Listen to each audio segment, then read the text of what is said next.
longing for your dirty souls. The wolves are hauling. Can you hear the voices calling?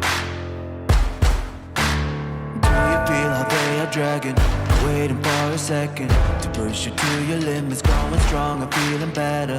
Or do you feel them? Can you hear them say,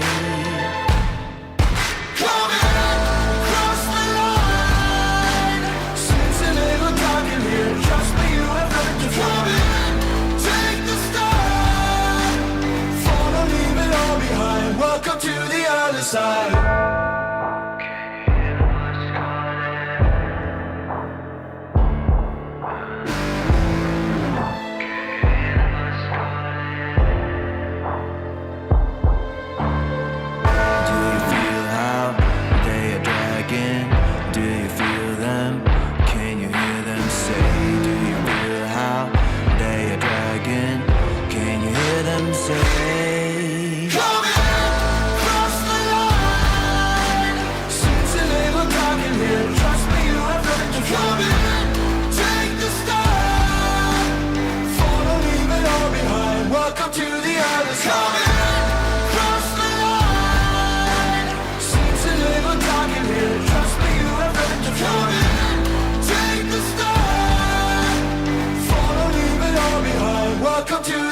Side.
Good evening, race fans, and welcome to the eNASCAR Coca-Cola iRacing Series Countdown to Green, refreshed by Coca-Cola.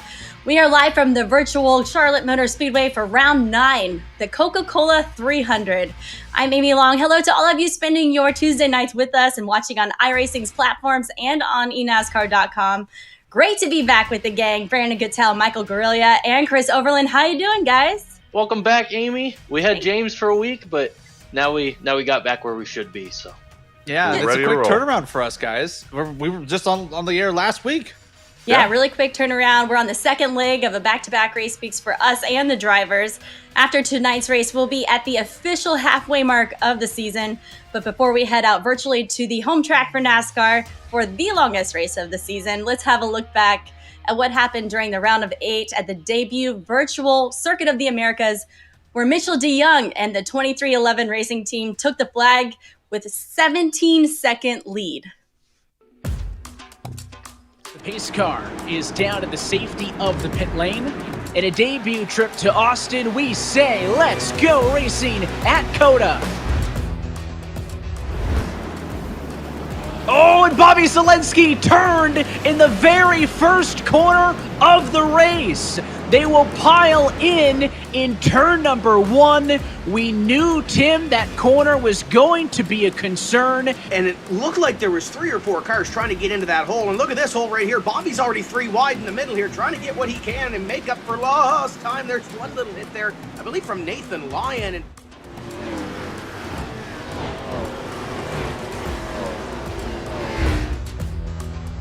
DeYoung in from the lead, Mullis in from the number 2 position, Graham Boland and some other drivers as this continues to cycle through. So Mitchell DeYoung nets about a second, about 7 seconds before it is high 8 seconds now. Bobby Z committed to trying to make up spots and has gotten all the way to position number 5. How about that? The last time he was here, keep in mind, Mitchell DeYoung, he won a gold medal in the X Games back in 2014 here at COTA. He'll come through the final set of corners and become the 57th different driver to ever win a race in this series. A sigh of relief as Mitchell DeYoung dominates for his first win at COTA. Not only his first win, but the first win at the virtual Circuit of the Americas in Austin, Texas. Here are the playoff standings as they run after the chaos at COTA, starting with the drivers. What do you think, guys? Oh man, it's tighten it up, boys. We have 8, count them 8, first-time winners to start the season off. 2 more. We just need 2 more, and we'll have the playoff grid filled out. And I can confirm that I've been correct all year long. Chris, I can tell you right now, that's two more doors that are open for a chance for 2 more drivers to come in and lock themselves, well, not lock themselves, but get into the playoffs and hopefully stay in the playoffs. So I'm excited to see what's going to happen next year.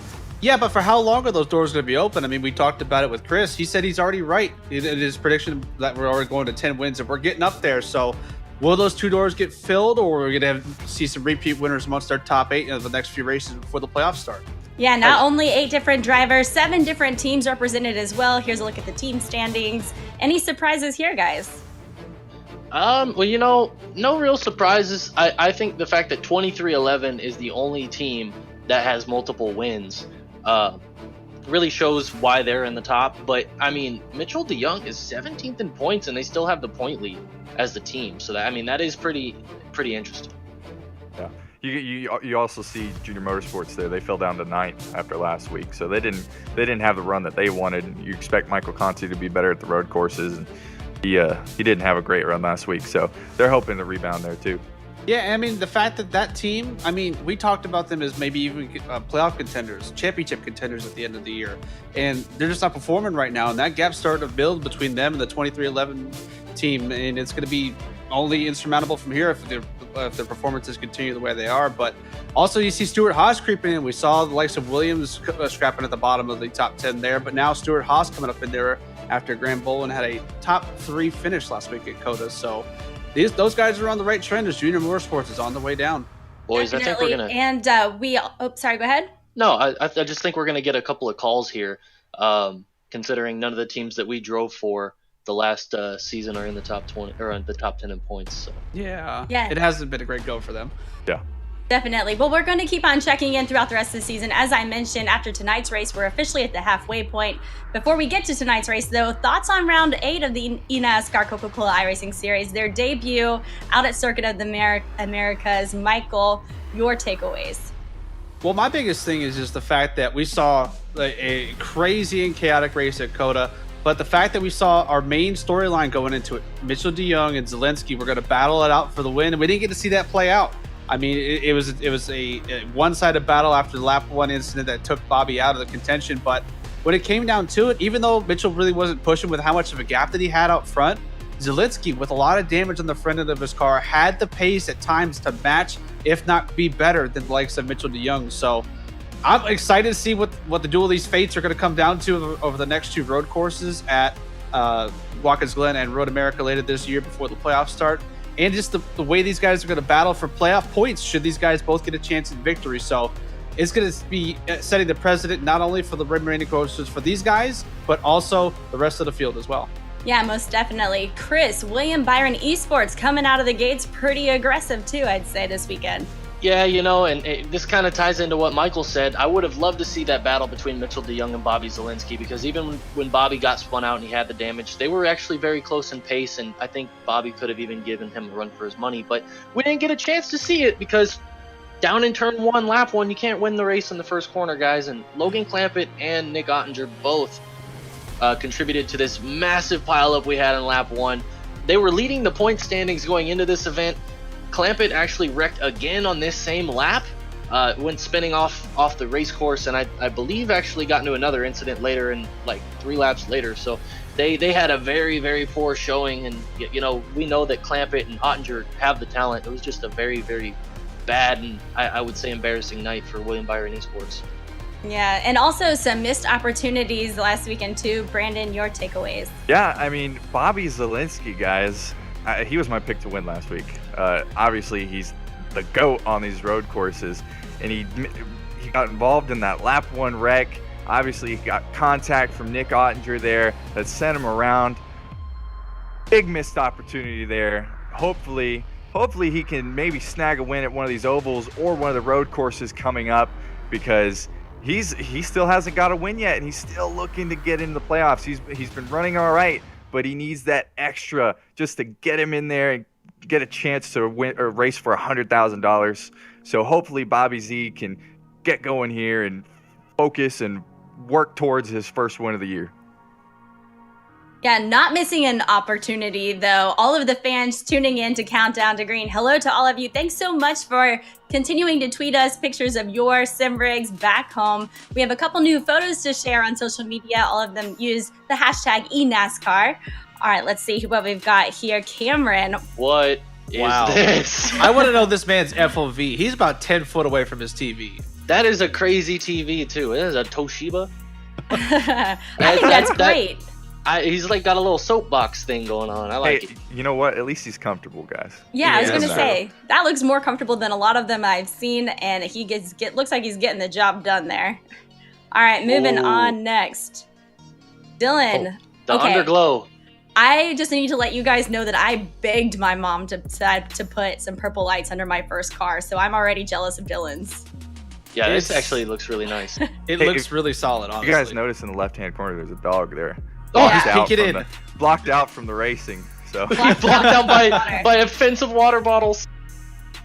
Yeah, really loving it. Absolutely. He looks like he's got a bodyguard next time he goes racing. We got a bunch of cleaning supplies up there at the top, too. I don't know. All right, on to the next one. James. Wow, this is a beautiful setup. I really like the backdrop. Yeah, it's like a speedometer, checkered flags, a nice little, I don't know if that's wrapper or not, but that's really well done. The Ferrari rim's pretty good, too. This dude's ready for victory lane, guys. 3 monitors, too. I like the 3 monitors surround look. That's great. It definitely seems like if you're doing a lighting setup, the popular color for these sim rigs is red. We've seen a lot of red ones. You gotta get some yellow in here, man. It's very fitting for a broadcast. All right, this last one. We've got... That's a lot more than 3 monitors. That's our boy Cisco. Oh man! Hey, look at this, our technical director. Look at the post production right here. He's got the race going up on the TV on the right. He's got about to launch into the sim. He's got it all set up and ready. Cisco's got crumbs all over his He needs desk. to clean man. his desk though. Yeah, come on. Hey, but cool shout out for those diecasts on the left. Oh yeah. He's Yeah. got 5 monitors. That's too many monitors. He's working hard. Yeah, to me, that looks like a busy man. Give that man a raise. Thanks so much for sharing your sim rigs. Remember, tweet us a picture of yours. We want to show them off during our next show. Use the hashtag eNASCAR and tag iRacing and NASCAR. All right, our favorite segment, we're bringing it back. It's rapid fire. We sat down with a few drivers for some rapid fire questions. We just want to keep them on their toes around here. Here's what they had to say. Don't blink. Fired up.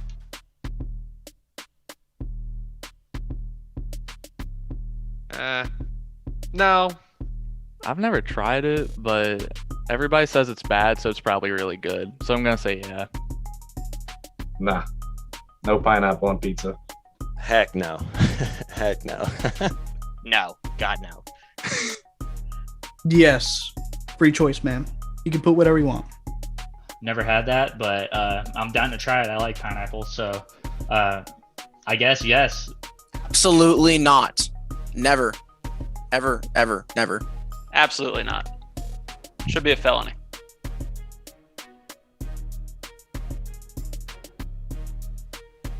Star Wars, man. They blow stuff up. I've only watched Star Wars. I've never watched Star Trek, and I'm not even a big Star Wars fan, but I'll go with Star Wars. Star Wars. I haven't even watched Star Trek. I could care less about Star Trek. Star Wars. Definitely Star Wars. I'm gonna have to say Star Wars because I played Lego Star Wars a good amount when I was like super little. I've never really watched either one very much, but I just feel like I have a special connection to Lego Star Wars, so I have to go with them. I like both, but if I had to, I'd probably pick Star Wars. Oh, Star Trek for sure. And before you ask me, Jean-Luc Picard. Star Wars. Are you f***ing kidding me? Come on. Who watches Star Trek?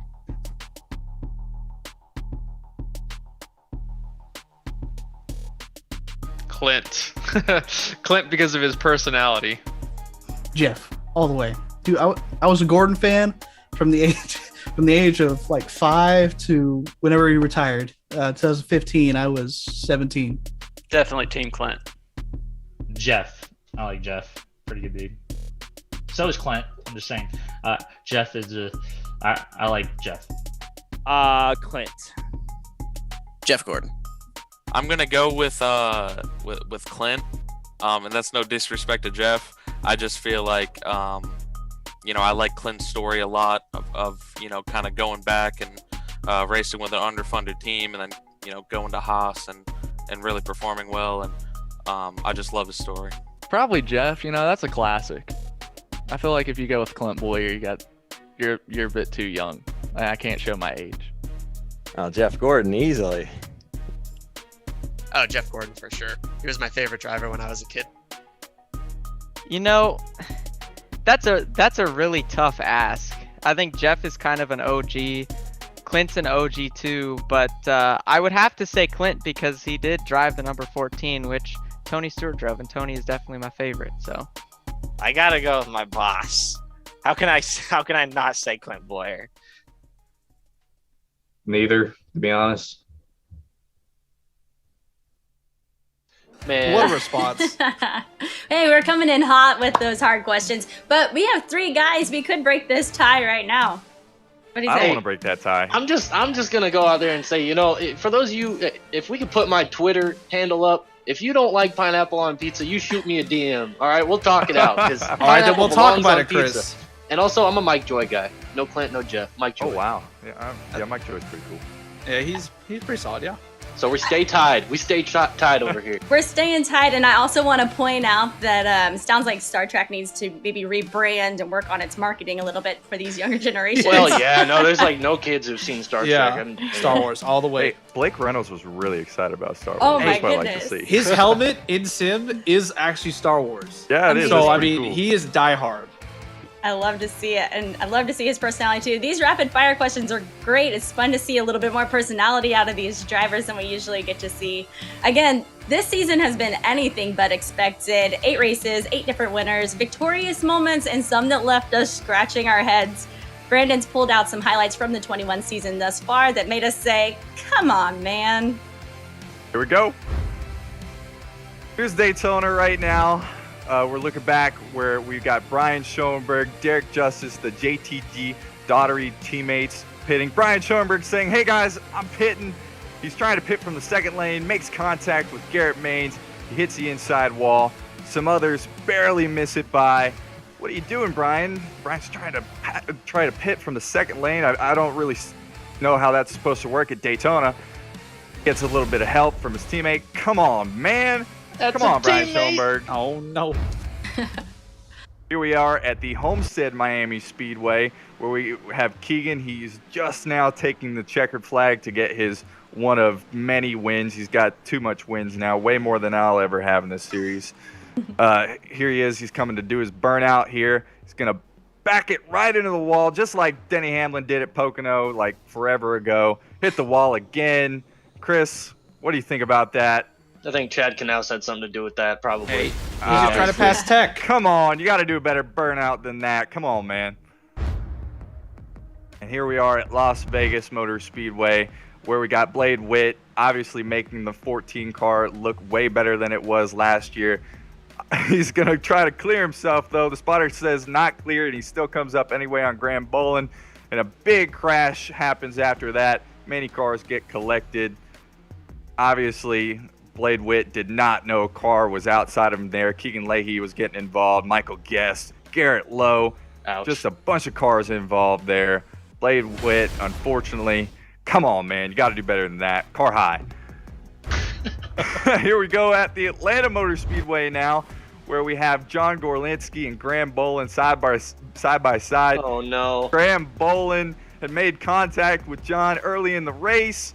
And here's John giving Graham a hard time down the backstretch. Graham's trying to get a top 10 run here at the finish. And, oh, man, I don't know what John was doing there, but it looked a little intentional to me. But we'll give him the benefit of the doubt tonight just because I like my buddy John there. Hey, Chris, isn't that your old car? Yeah, I would never admit to doing something like that. That's for sure. That's all I'll say about it. I don't know about that. I've seen you It do wasn't that a me couple driving times. this time. Yeah, for once.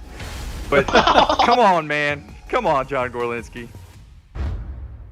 Here we are at the Auto Club Speedway, where we had Keegan Leahy having an just absolutely dominating fashion, like always, early on in the race. He's coming into pit a little too early, I think. He's sliding the tires here. This is lap 20 in the race. Coming to pit road, doing a different strategy than everybody else. Meanwhile, Bob Bryant takes the lead. He goes on to not only take the lead, but he goes on to win the race here. Here it is right here. He's doing a burnout. Bob gets his first win, and Keegan's kicking himself because he did not do the one-stop strategy that Bob did to score his first ever victory. Come on, Keegan. That's 2 now. Come on, man. It's time to fire the strategist. That's a bug moment. Yeah, and crew chief needs to be fired. Richmond now, where we have an awesome 3-wide battle for I don't know, 20th, because that's where Ray's been all year. We've got a crash here with Femi Olot, Michael Conti, Casey Kerwin involved, and a bunch of people. I really don't know who to put this on, guys. My producer says we need a come on man to Ray here for putting it 3 wide and racing everybody, but I think this was just really good hard racing, to be honest with you. Come on, man, because that wreck lasted forever. Yeah. It's the long one at Honestly, Richmond. come on, man, the whole field, the whole damn field. Here comes Kansas. Kansas was a great race where we had just amazing racing up front. Here comes Logan Clampett looking to the inside of Mitchell DeYoung. Obviously, contact is made, a big crash, many cars are involved, half the field. Just unfortunate for everybody involved here. Look at Ray Alfala scooting by a wreck for once. And here comes Garrett Maines and also Taylor Hurst here. Taylor Hurst has decided, hey guys, I think I want to be a part of this wreck too. And he does not hit the brakes and just drills Garrett Maines right in the back of everybody. Oh, Schoenberg, I'd be so mad. Schoenberg gets involved once again. Come on, man. Taylor Hurst, not what you want to see at Kansas. And finally here, Circuit of the Americas, last race out. we have Logan Clampett here, obviously just getting a really great start of the race. He's looking inside of Garrett Maines here. And where are you going, Logan? He's about 8 car lengths firewall deep into the corner there. And then Nick Ottinger is also spinning Bobby Zielinski. So that's double trouble for the William Byron Esports cars, causing a big crash to start out the race here. Come on, Logan Clamp. Come on, William Byron Esports. Come on, man.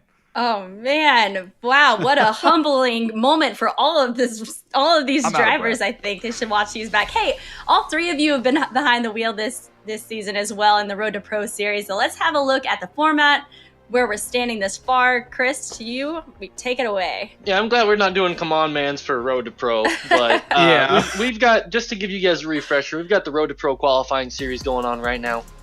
A record 1,800 drivers are competing in that, and we're narrowing that down to 70 here in a couple of weeks. Then we go to round 2, those 70 get knocked down to 20, and then we move to the eNASCAR Road to Pro Contender Series, which is the top 20 from the Road to Pro qualifying series and the bottom 20 from the eNASCAR Coca-Cola iRacing series. So a lot of names being jumbled around. I'm hoping me, Michael, and Brandon can be part of it. We've been racing all year, guys. What do you think? What do you think about our chances here? Well, actually, Mike, you know what? You're higher in the points to me. You go first, bud. I think we all got a pretty good shot. I mean, I know Chris and I both have wins on the year, and you've had a rough few races here, could tell. But I mean, I think you still got a strong shot at it. I mean, you've come to 2 solid tracks for yourself in Martinsville and Dover. So it's been fun, chaotic, and it's different racing everybody compared to what it's like racing everybody the same week at Coke. Yeah, I would really be remiss if we didn't point out Brendan McKissick having a great run in the season this year. Blake McCandless, one of our former drivers, he's up there in the points. Michael P. Frisch, my boy. Ethan Lane too has been dominating a lot of wins in his splits. Yeah, and there's a lot of former guys as well in there too, like ourselves. I mean, there's former Coke drivers like Landon Huffman. I mean, there's a lot of other guys that have been in the series as well who are still fighting for spots left in the top 70. So I mean, there's a lot of room for guys who have been there, done that, to get back in the series and be in contention for the Coke series. Yeah, and this round 2 stuff is no joke. We got Knoxville, which is a dirt track, and then we've got road courses as well. I'm not looking forward to it. Well, thanks so much you for owe me a Coke. Coca-Cola. Yes, this is all refreshed by Coca-Cola. Thanks for the Road to Pro update. Let's look ahead at the rest of the schedule for the 21 season of the eNASCAR Coca-Cola iRacing series. Do you think we're going to continue on this path of a new man in victory lane every single race? I don't think maybe not every single race. I would be pushing my luck there, but I think before we get when we get 10 drivers in the playoffs, we will have 10 different winners. Yeah, I agree. So who do you think is going to be excelling at some of these next tracks that we're getting to throughout the season? I think we have 2 road courses here. I think we would just be stupid not to pick Bobby Zielinski to get one of his first wins of the year out on one of these road courses, or maybe Michigan. He ran really good there last year too. So who knows? Possibly Bobby Zielinski. Maybe somebody else is just going to sneak into the top 20 and grab a win though. Yeah, I mean, we talked about last week with XSET being down in the standings. This is a few of the best tracks for Casey Kerwin. He runs really well at Charlotte and Pocono tonight. So, I mean, he's got a good track set come for him, and he might help bring XSET back into the championship for the team standings as well. Yeah, definitely. And anything can happen tonight, too. Remember, guys, Charlotte Motor Speedway, it's one of my favorite tracks to be at in person. So much history there. Celebration around their weekends all the time. And this year, virtually, the drivers haven't really had much time to get many laps in between this race and the race out at COTA. Let's learn a little bit more about Charlotte Motor Speedway. And for that, we turn it over to Michael. Take it away. Yeah, so we're coming back to Charlotte Motor Speedway, the heart of NASCAR, here in Concord, North Carolina. I mean, it's a 1.5 mile track. We talk about it being a cookie cutter style shaped track, and it kind of is a little bit, but unlike most of the tracks we've been to at 1.5 miles, they're not. This isn't progressively banked here at Charlotte Motor Speedway. It's flat 24 degrees in the corners, so these guys won't have to worry about progressive banking, but they will have to worry about turns 1 and 2, where there's a huge drop off down to that bottom line, and getting down to the apron gives you so much grip. It's going to be really important to have these guys understand where their cars are, but this is a rough, abrasive track in the corners as well. So see these guys bumping around a lot, holding on to their cars on the exit of the corner, battling in loose conditions all night. as we go into the night. But it's definitely a tough track, even though it does look pretty simple on its face. And I mean, you also see the roll on the inside. We ran that last year, and it was a factor in the playoffs last year. So this race could definitely be that, considering it's the last mile and a half before the playoffs. Longest race of the year. Longest race of the year. And speaking of, we're going sunset into a night race. So drivers are going to have to really be flexible, and that track is really going to be changing. As drivers, what do you do to prepare for the changes that they're going to see tonight? I think. Well, go ahead, Cattell. You're better here than I am. After you, Chris. After you. All right. I think that you've definitely got to set the car up to be a little free early in the race, because once the sun goes down, the grip goes up. If you're not cornering very well, if you're tight to start this race, you're just going to get tighter and tighter as the race goes on. So it's definitely going to be a big weight on the crew chief's shoulders tonight. Shout out Dustin Hall. I know he watches us a lot. Crew chief over there. Guys, the nighttime is the right time. That's all I got to say. It's the right time.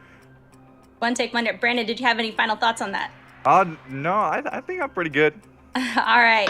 Well, lots to look forward to Chris tonight. He covered it. He's got it covered. We have a lot to look forward to tonight. But before we get to the action on the track, it's time to find out which drivers our panel thinks are going to get it done out there at the virtual Charlotte Motor Speedway. You think we're going to have a new winner in victory lane, Brandon? Well, honestly, I think yes tonight. I look back at some of the William Byron Esports cars and how good they ran at Atlanta, and that's why I'm picking Nick Ottinger to get his first win of the year. All right. And hopefully he can gain me some Solid more pick. points tonight, and maybe Michael will not just run away with this thing and, be good at this. Hey, man. All right, Chris, we're headed to you next. Who do you have taking the checkers this evening? Well, I want to go back a year. History repeats itself.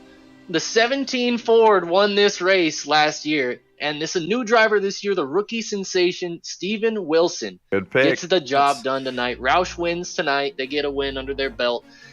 Steven Wilson has been unbelievable at the mile-and-a-half tracks this year, getting a second at Las Vegas. He's only finished outside the top 10 one time at a mile-and-a-half or larger track, and that was the Homestead Speedway. So as far as that's concerned, Steven Wilson gets the job done tonight.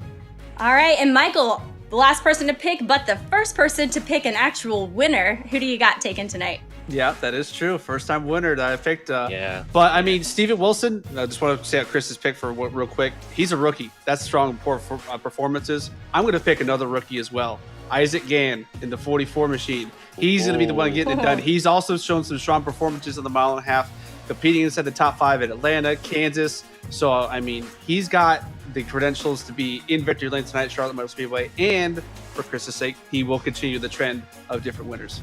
So we got 2 rookies and a champion. All right. Hey, I'm betting with my odds. That mailman can turn it on at any time, too. I almost picked Ray tonight. Oh, man. All right, we'll have to see. Remember, tweet us a picture of your rig. We want to show them off during the next show. Use the hashtag eNASCAR and tag iRacing and NASCAR.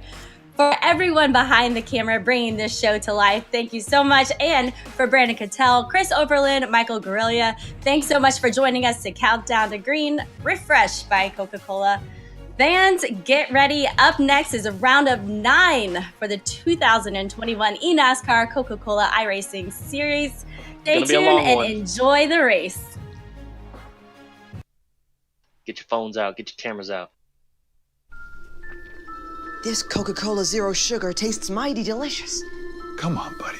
But if you keep lying like this, you'll be a puppet forever. It's the honest truth. You're right. It's delicious. I never lie. I am chaos in a good way. I am everything you want to see at once. Coming at you like a comet on fire. I am bumping, banging, and battling to the finish. It is all on the line. Because if you can conquer this series, you can conquer anything. That was some intense racing. I am the NASCAR Camping World Truck Series. I am NASCAR.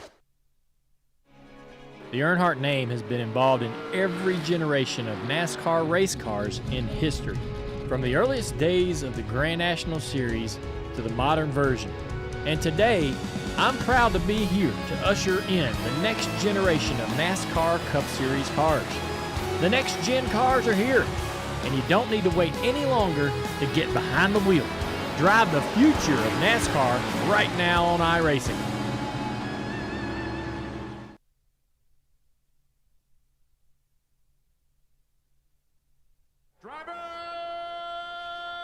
Start your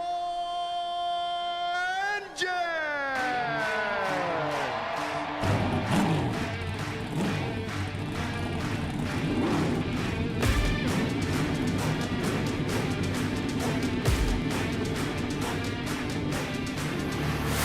Look at my shine with the glow. This is my time with it though. This is my time to be way at the top. Me and my guys gon' pay out the block. I don't look like boss. Time's right, and I know they see us walking in a limelight. Promise you gon' wanna watch like a sci-fi. My guys are high risers, high tide. Might drown if you come to my side. I pledge allegiance for lifetime. My squad connected like Wi-Fi. We grind and you see the highlights. This my life. It ain't a game now. Me and you, we ain't the same now. Lions coming out to play now. Opposition out the way now. Out of the way. You wasn't invited, so you come to play. I dare you to try it. You don't wanna try me, then step up to my team. Yeah, out of the way, yeah, yeah. Out of the way, yeah, yeah. Out of the way.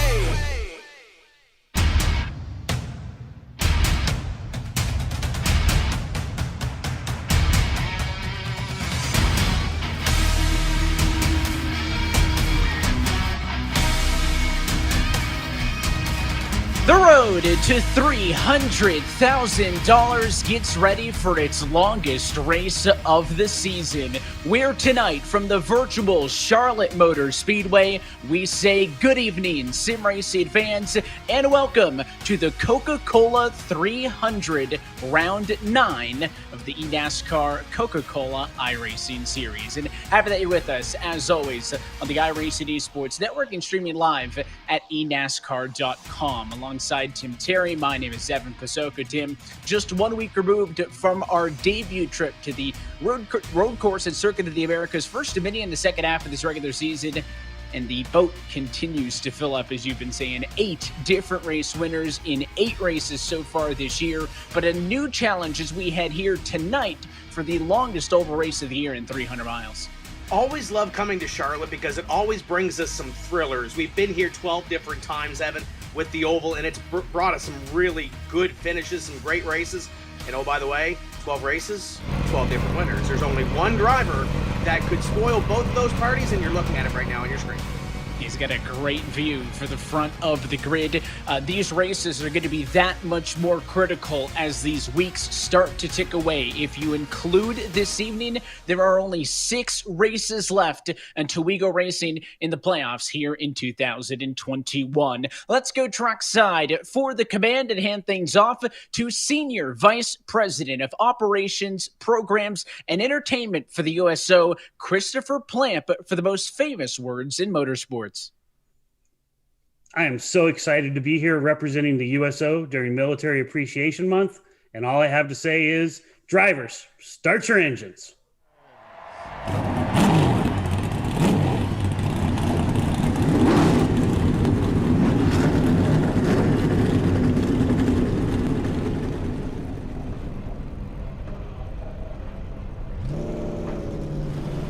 In pole position from Charlotte belongs to Keegan Leahy. It is his 3rd of the year, but it is the 6th in 9 races for 23-11, and they lock out the front row with Mitchell DeYoung alongside in 2nd. Casey Kerwin, Vicente Salas will start 3rd and 4th spot, and Femi Olat with a top 5 effort in Q next to Dylan Duvall.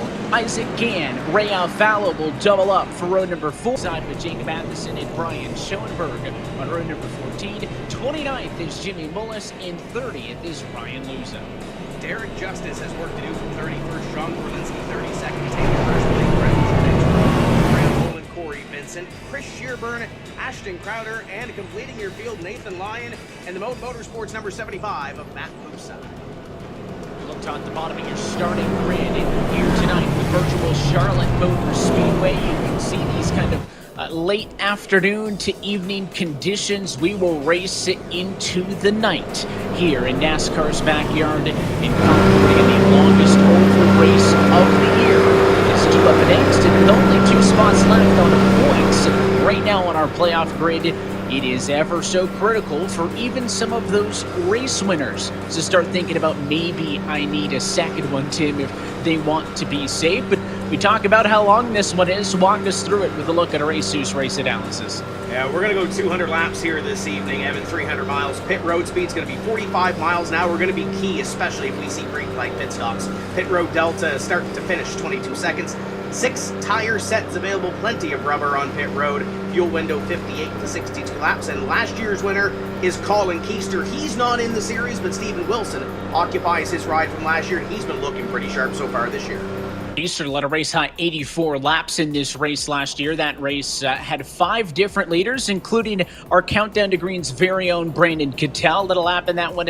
That race last year only had 1 caution flag, so it'll be interesting to see if those trends carry over here to the 2021 installment, and if we see a long race with strategy and a bunch of, we've seen so many different race winners here as well at Charlotte, so why not a perfect place? We've already set the record. I mentioned 8 different race winners in the opening 8 rounds of 2021. I think no better place to continue that. Do we see a 9th different one?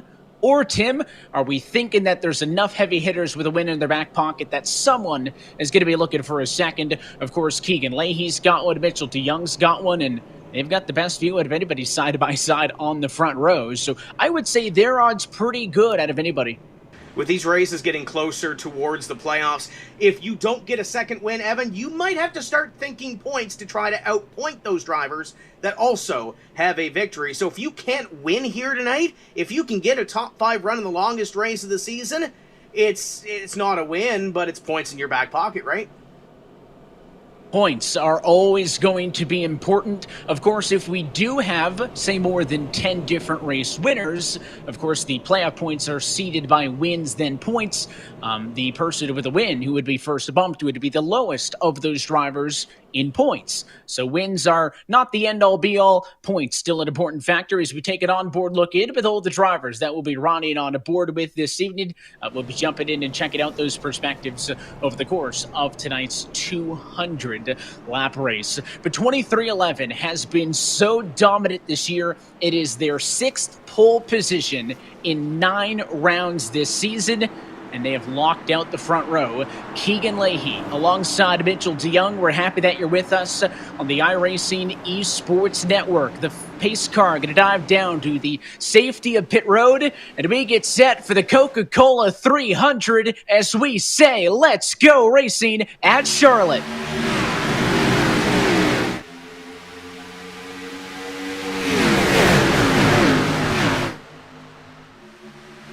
And breaking away for the first 3-4 spots, there is Olat side by side with Solis. They'll make the pass for position number 4, and now friendly fire.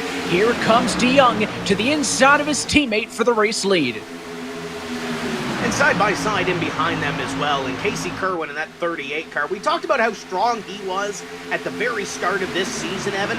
He's been slipping just a little bit. He's in there, his name is still in contention, but he's one of those drivers that I feel like he has to win as the yellow flag is out in the speedway, and that is Derek Justice, and that's not pointed the right way.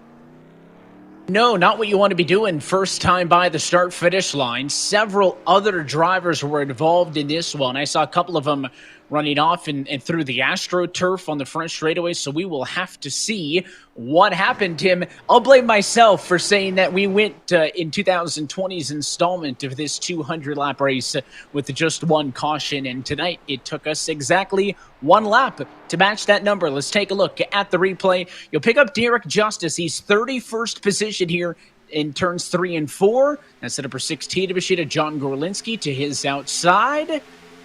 Just got loose, but he tried to catch it. Timmy tagged the 16, and that took a couple of other cars with him. 37 really gets the worst of it all, but it was just a little bit of a step, and when you're side by side and tightly packed off of a restart like that, you can't normally get away with a bobble like that.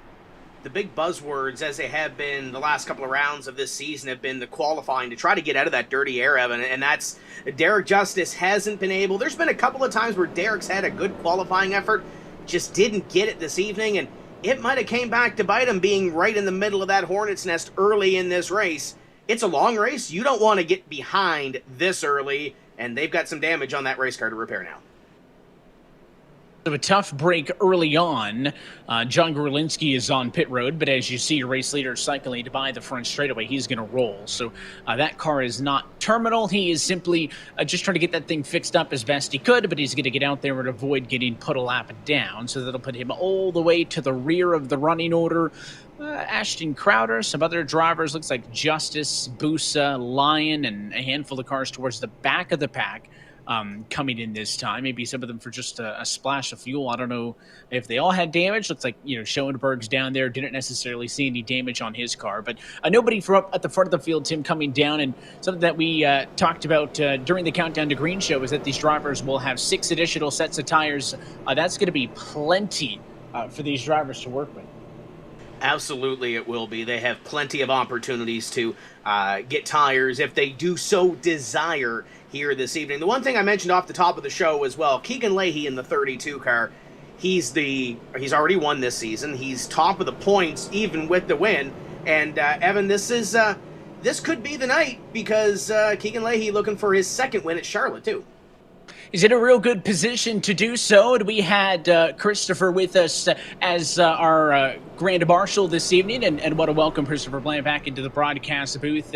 Christopher, we appreciate your time. I just wanted to give you an opportunity to talk more about the USO for a minute. You mentioned that the month of May is Military Appreciation Month, and with Memorial Day weekend coming up, wanted to give you an opportunity to talk about some of the initiatives that the USO is doing, especially some of the esports stuff. So the USO is working on a number of exciting initiatives based upon Military Appreciation Month and Memorial Day coming up. Some of it has to do with still COVID-19 as we flex to make sure that we can support the country, and we're supporting the National Guard as they're in the max vaccination states. Besides that, we're making sure that we're reaching out on all levels, especially to those that enjoy e-gaming and esports. We've really ramped up over the last year in this, and we continue to expand so that more and more people can enjoy esports and game with the USO.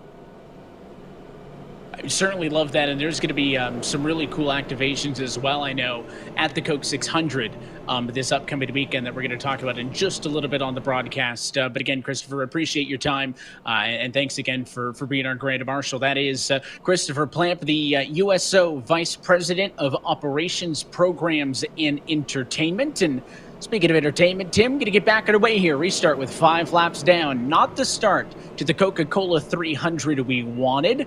Didn't really affect your race leaders. For the most part, they all sit exactly where they were. Femi Olat in the 18 machine up to 4th position, but we'll see what those 2311 cars want to do side by side on the front row. Yeah, I think these drivers are going to get some rhythm into this, Evan. I think that's what we're going to see. And those 2311 cars looking pretty sporty through qualifying. They got the track position here as we come to green. His car back off and in. The number 32 could go, and he wants it. Is a good jump for Leahy, but the 2311 cars can't keep the gridlock. Here comes Kerwin to the inside in a fight for P2. Femi Ola gets down there as well, trying to get that 3rd place position, kind of hanging Mitchell DeYoung out. And this is the first time that really Mitchell DeYoung hasn't seen the front of the field in a couple of rounds after leading all those laps at Coda. He's stuck in traffic now. We talked so much about Bobby Zelensky's road course dominance, but Mitchell dominated at round number 8 last time out at Coda, led all 34 laps. It is now the 5th straight time that a road course winner in this series did so by leading every single lap. Here's an onboard perspective with Nick Ottinger. He dropped back on the start of this race. You see 15th position where he runs right now. He was 9th on the grid, so he's trying to go back the right direction, looking up the road to Zach Nichols in the number 29 Williams Esports entry for a handful of positions. I think he's going to show some speed later on this evening, Evan. He's won here before, but he's a driver that needs a win to lock himself into the playoffs, or at least get that ticket and make that boat just a little bit more full. But Femi Ola, what a great qualifying effort for the Interstate Batteries number 18. Battling up here for what is now position number 2. Mitchell DeYoung's been able to get that outside line and take it back to that runner-up position, all behind the 32 of Keegan Leahy. Tim Femi is looking for a good run this evening. He is currently on a streak of 5 straight sub-30 finishes, or I guess above 30 finishes. His last 5 race results, 36th, 31st, 38th, 40th, and 33rd. He has some work to do, but that Interstate Batteries Toyota Camry is looking real sporty right now, side by side with Wilson in the fight for position number 3, as Keegan Leahy has been able to maintain the race lead up front ahead of his teammate. And there are those last 3 results, but that streak has gone all the way back to the likes of Atlanta and Fontana as well. So not to the showing that he's wanted, Tim, but great speed in Q. A lot of drivers, I think, getting a great Q effort tonight, maybe a season best. Yeah, that's a stat line for Femi you want to forget and try to put that behind you. And we're getting to that halfway point in this season, so not only are we going to talk about playoffs, we're going to talk about relegation in the second half of this season.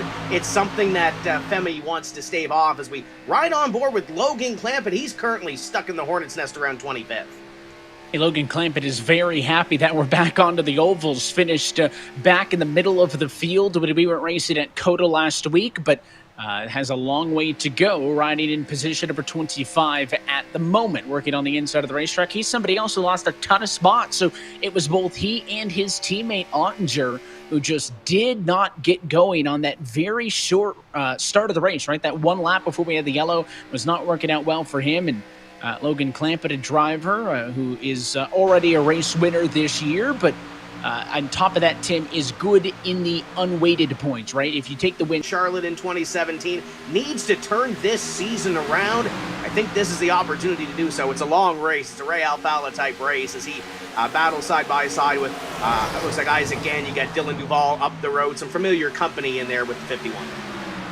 Yeah, Ray, Tim, you're going to have to come down to really taking care of your equipment. Of course, track conditions going to change as the sun that you see now shining on the front straightaway going to be gone by the time we get down to the end of the race. We're racing into nighttime conditions. It's going to get cooler. It's going to change how the track handles. So all of those are things that makes it very tricky to be fast at the start and fast at the end of a Coca-Cola 300. You can see all this action, though, kind of in the middle of the pack here. Blade Witts, number 14 machine, tucked up on the bumper of Malik Ray, who's got a very nice patriotic paint scheme with his space station entry. And we talk about those paint schemes. Here's a look at Zach Novak on the inside of the racetrack. Both he and his Richmond Raceway Esports teammate are running military-themed paint schemes tonight to honor fallen service. And super cool that the folks over at Richmond Raceway Esports are doing that. Easily one of the top-notch teams in the series, but certainly a big fan to see people get involved and support our troops.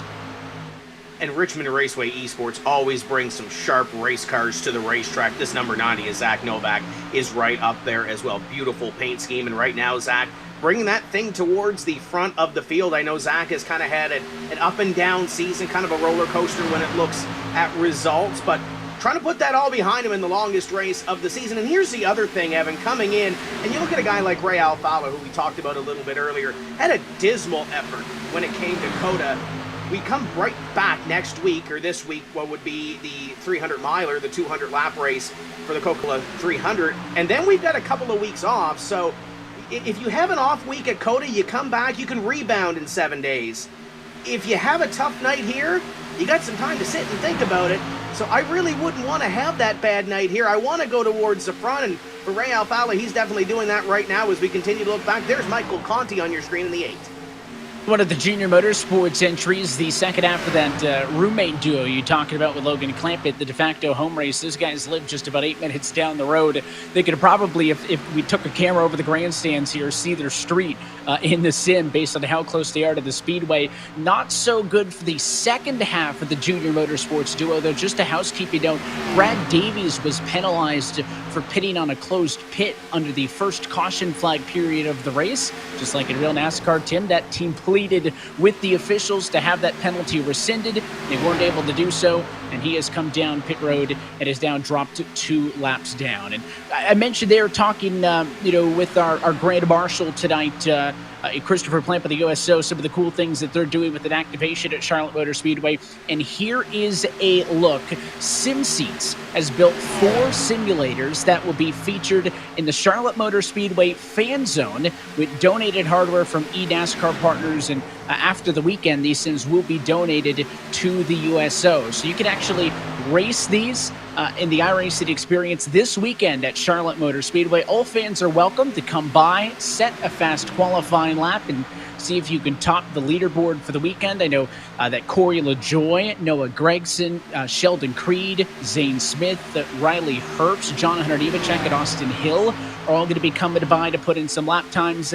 And some of our Coke Series Sim pros will be on hand, Tim, as well, to give some lessons and help people out. So certainly a cool experience that you do not want to miss in on if you are at Coke 600 race weekend this week at Charlotte. I talk about those partners. Of course, SimSeats is providing discounted work to build the sims, and once the weekend's done, they will be delivering them to the military bases. iRacing is providing the accounts that will be used. ASUS, our friends, will provide 4 monitors and PCs for them. Logitech has hooked everybody up with 4 headsets, wheels, pedals, and all of that good stuff. And Playseat as well has donated 4 chassis and seats to sit in. So really a group effort from all of our partners here to make that possible. Again, you could race on those sims at the Charlotte Motor Speedway this weekend in the fan zone. And we talk about Memorial Day weekend and all of the work with the USO, and want to welcome a special guest into the broadcast booth. Jesse Awuji now joining me up top here for the virtual Charlotte Motor Speedway. Jesse, good to see you on again, and welcome to a Coke Series broadcast. This is pretty exciting to see all of these guys racing. I mean, this is some really, really good racing. Some of the best out here on the sim. And anytime you see these guys get on track and battle out, I mean, you are definitely going to be watching a show, that's for sure. So I'm pretty excited sitting here watching this. Thank you for having me. We're happy to have you, and drivers are happy that this race is getting some green underneath it after that opening race caution flag. We talk about how big this weekend is for NASCAR, right? The Coke 600 is a big race in its own right, but I think it's that much bigger because it falls on Memorial Day weekend. And I'm super excited to see iRacing has gotten involved with all of the projects around this Memorial Day weekend and having the USO involved. And of course, with your background being a sim racer, being a NASCAR driver, and with your military service as well, I think it's going to be pretty cool for you as well. Yeah, a lot of great stuff going on this weekend. And yes, one of the most important things is definitely it's Memorial Day weekend. And it's our opportunity to honor those who have paid that ultimate sacrifice so that we can have the freedoms that we have here in this country. All the sailors, Marines, soldiers, airmen, all those folks who have done everything that they could to maintain the freedoms that we have here is great. And we get to enjoy what we get to enjoy here because of them, especially, having sim racing events like this, even having the real race this weekend at Charlotte Motor Speedway. A lot of great stuff happening. A lot of great partners involved. Coca-Cola has been a huge supporter of our nation's troops, especially in NASCAR. We've been doing all the different troops to the track program stuff over the last few years. NASCAR Salutes has been going on for a while now. All this great stuff just to help honor our service members who've been doing so much for this country to make sure that we have our freedom. So I'm pretty pumped about this week. I'll be in Charlotte this week too. You have to go jump on and take a couple laps in the sim rig, see if you can beat up on some of those other guys. I know that you have a lot of experience both on track in real life and in the sim as well, right? You talk about that mix between virtual and reality, and you've been so involved on the sim racing side of things as to have your own sim racing organization and league, right? With the ERA, and I've been a part of those events here on iRacing and the iRacing Esports Network. We've seen those logos on your truck and some of the iRacers members' names on that truck. It's on your shirt. Just tell everybody, if they haven't seen any of those ERA races, which they should go back and watch. We had a fun one at COTA just a couple of days ago. Tell everybody a little bit about that.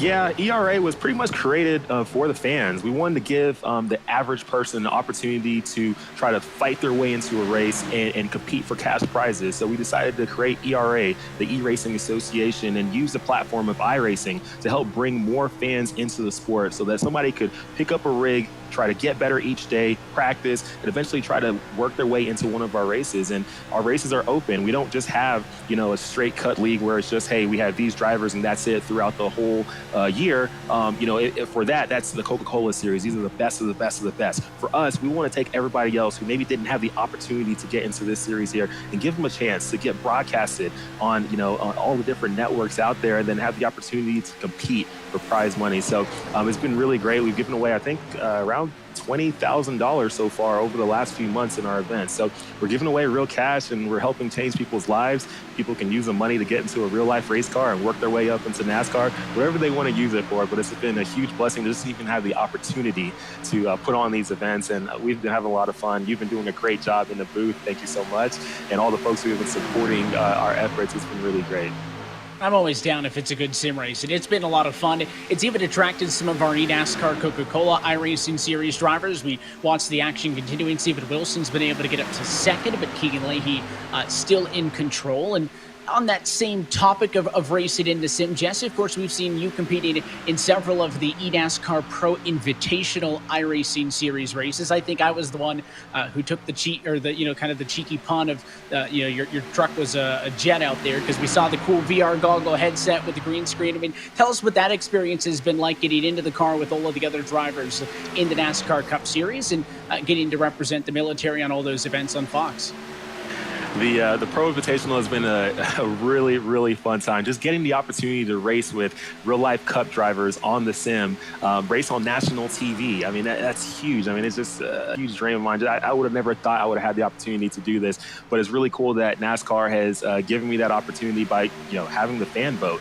And when they first put it out that fans could vote a driver in, I wasn't sure if I really had a shot, because I was competing against some people who are racing full-time in the Xfinity Series, most popular driver and this and that. And I was like, I don't know how much of a shot I really have, but you know what? I have our nation's military behind me. They support me a lot. So I put out the word to everyone that I could in the service. I put it out on all the different kind of channels out there. I emailed a bunch of people. I'm like, hey, just please vote for me. Let's see if we have a shot.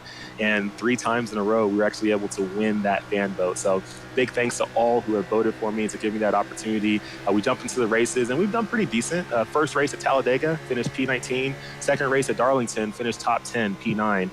At Coda, didn't have the best luck, so I got hit a few times and spun a few times, but I finished 33rd there. But overall, it's been really fun. I look forward to the next few ones, and hopefully we can win the fan vote again.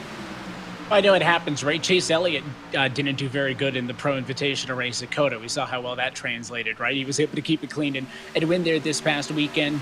So coming up for the next installment of that Pro Invitational series, on the topic of road course racing, is going to be a debut race of these NASCAR Cup cars on the streets of Chicago. iRacing has scanned that. I know our NASCAR's looking at the potential of maybe doing a Cup Series event there in a couple of years. What are your thoughts on seeing these NASCAR stock cars on a street circuit? We've started to see a lot more road course racing, but I think those street circuits are a very different challenge.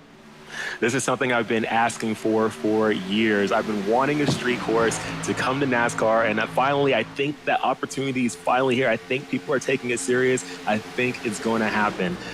Just to have the opportunity to race on the streets is cool, because, a lot of people, that's where we come from. We come from the streets, we come from Chicago, we come from Dallas, we come from LA, we come from all those places. So it's very recognizable. People can actually relate to it. You go to the inner cities of all these different places and you ask them what a racetrack is, half of them has never been. But let's tell them this time that, hey, that racetrack is coming to you. It's going to be right there in your backyard. You get to watch it. And the cool thing about it is no one's really going to get an opportunity to test. It's not like you can go anywhere and truly test for a street course, except you can do it on iRacing. And iRacing is pretty much going to be the only place you can actually try to practice for it. So I'm looking forward to what comes of it. I mean, this is a cool opportunity for NASCAR, cool opportunity for Chicago, and we can put this together and actually have a real life race there. That would be great. But let's do it on the sim first and see how it goes.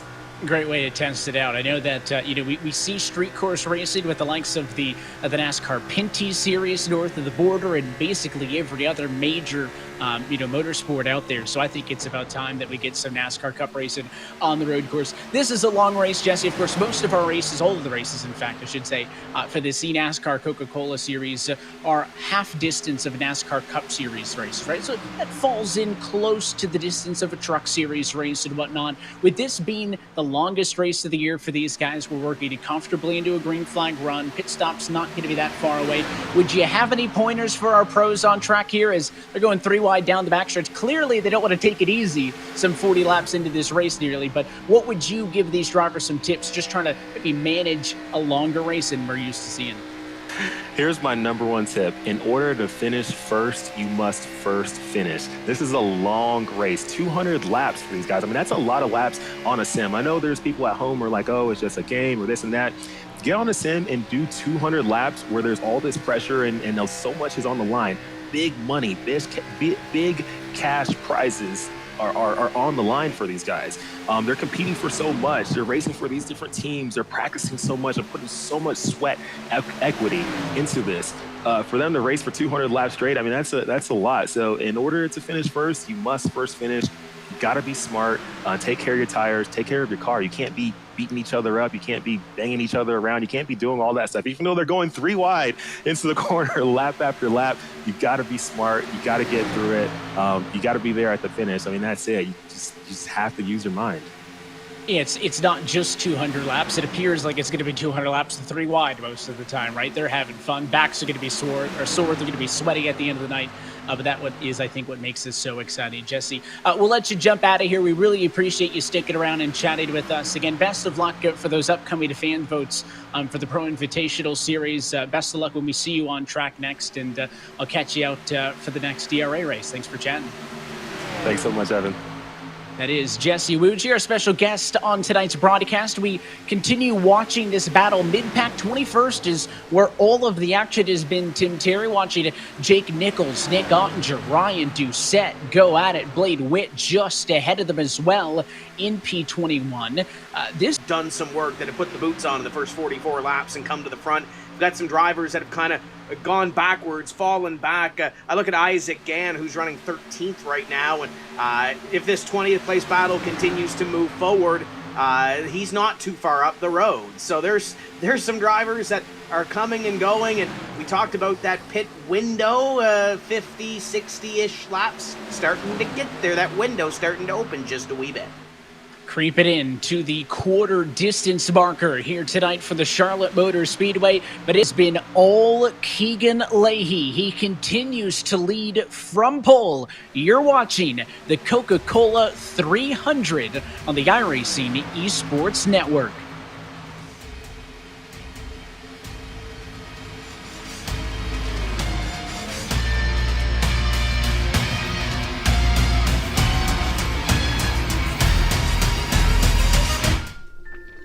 This Coca-Cola Zero Sugar tastes mighty delicious. Come on, buddy. But if you keep lying like this, you'll be a puppet forever. It's the honest truth. You're right. It's delicious. I never lie.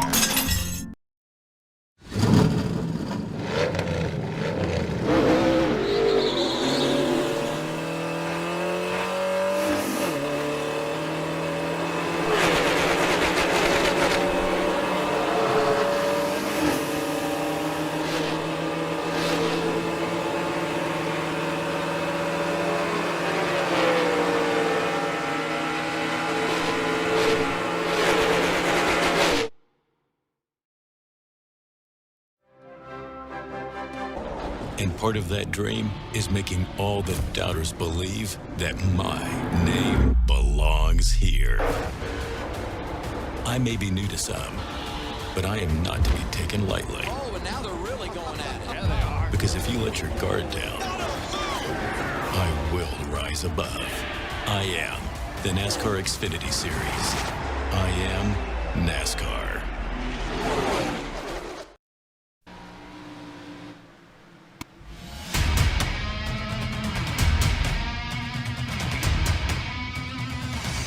And back live from the virtual Charlotte Motor Speedway, coverage of tonight's race is brought to you by Coca-Cola, the official fan refreshment of eNASCAR.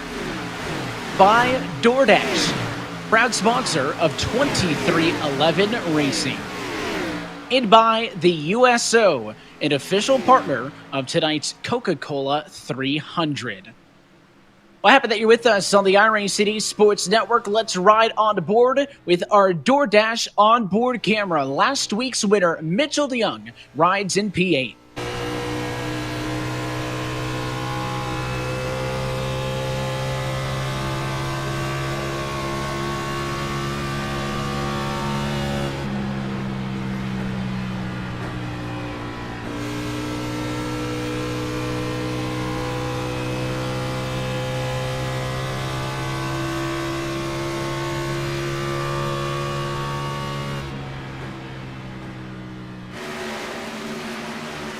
And Tim, we mentioned 50 to 60 is that magic number, and there we go. Cars are headed to pit road. Zach Novak is in with his teammate Jimmy Mullis. A handful of other drivers were also down. The likes of Zelensky, Crowder, Bryant in the lap before.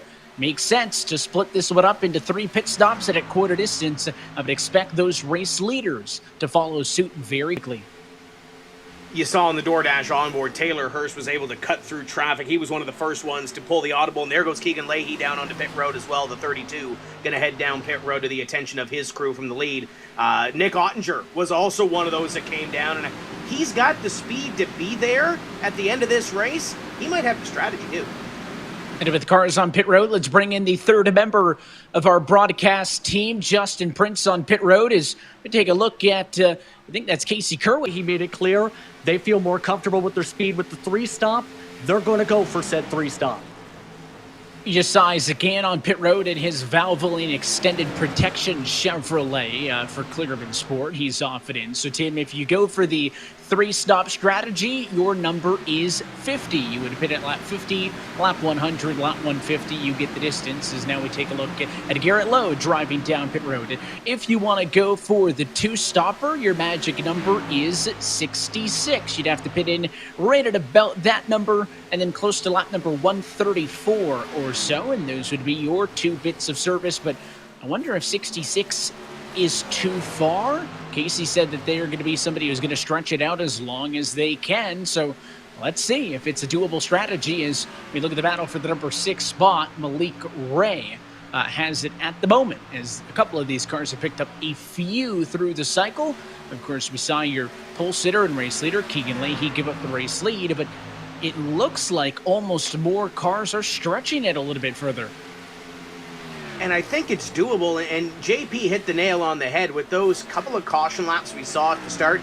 I didn't think it would change the strategy that much, but it looks like it may have for some of these drivers, because it seemed like it was going to be a 3-stop race. Last year's race, for what it was worth, was won by a 3-stop strategy. There was a couple of 2-stoppers that made it in to the top 10 at the end of that race, but for the most part, it was a 3-stop strategy with the speed on those tires. Obviously, things change over 365 days and 52 weeks and what have you, but we'll see what happens here and see how this all plays out, but 75 to 150 might be able to get there as well. There is your leader on your screen, Stephen Wilson. That team went to victory lane last year with Roush Fenway and trying to do the same with their new driver, Stephen Wilson. And you know what? Colin Keister had a really good season last year, but obviously didn't make the top 20, was relegated, and has to work his way back into the series the hard way.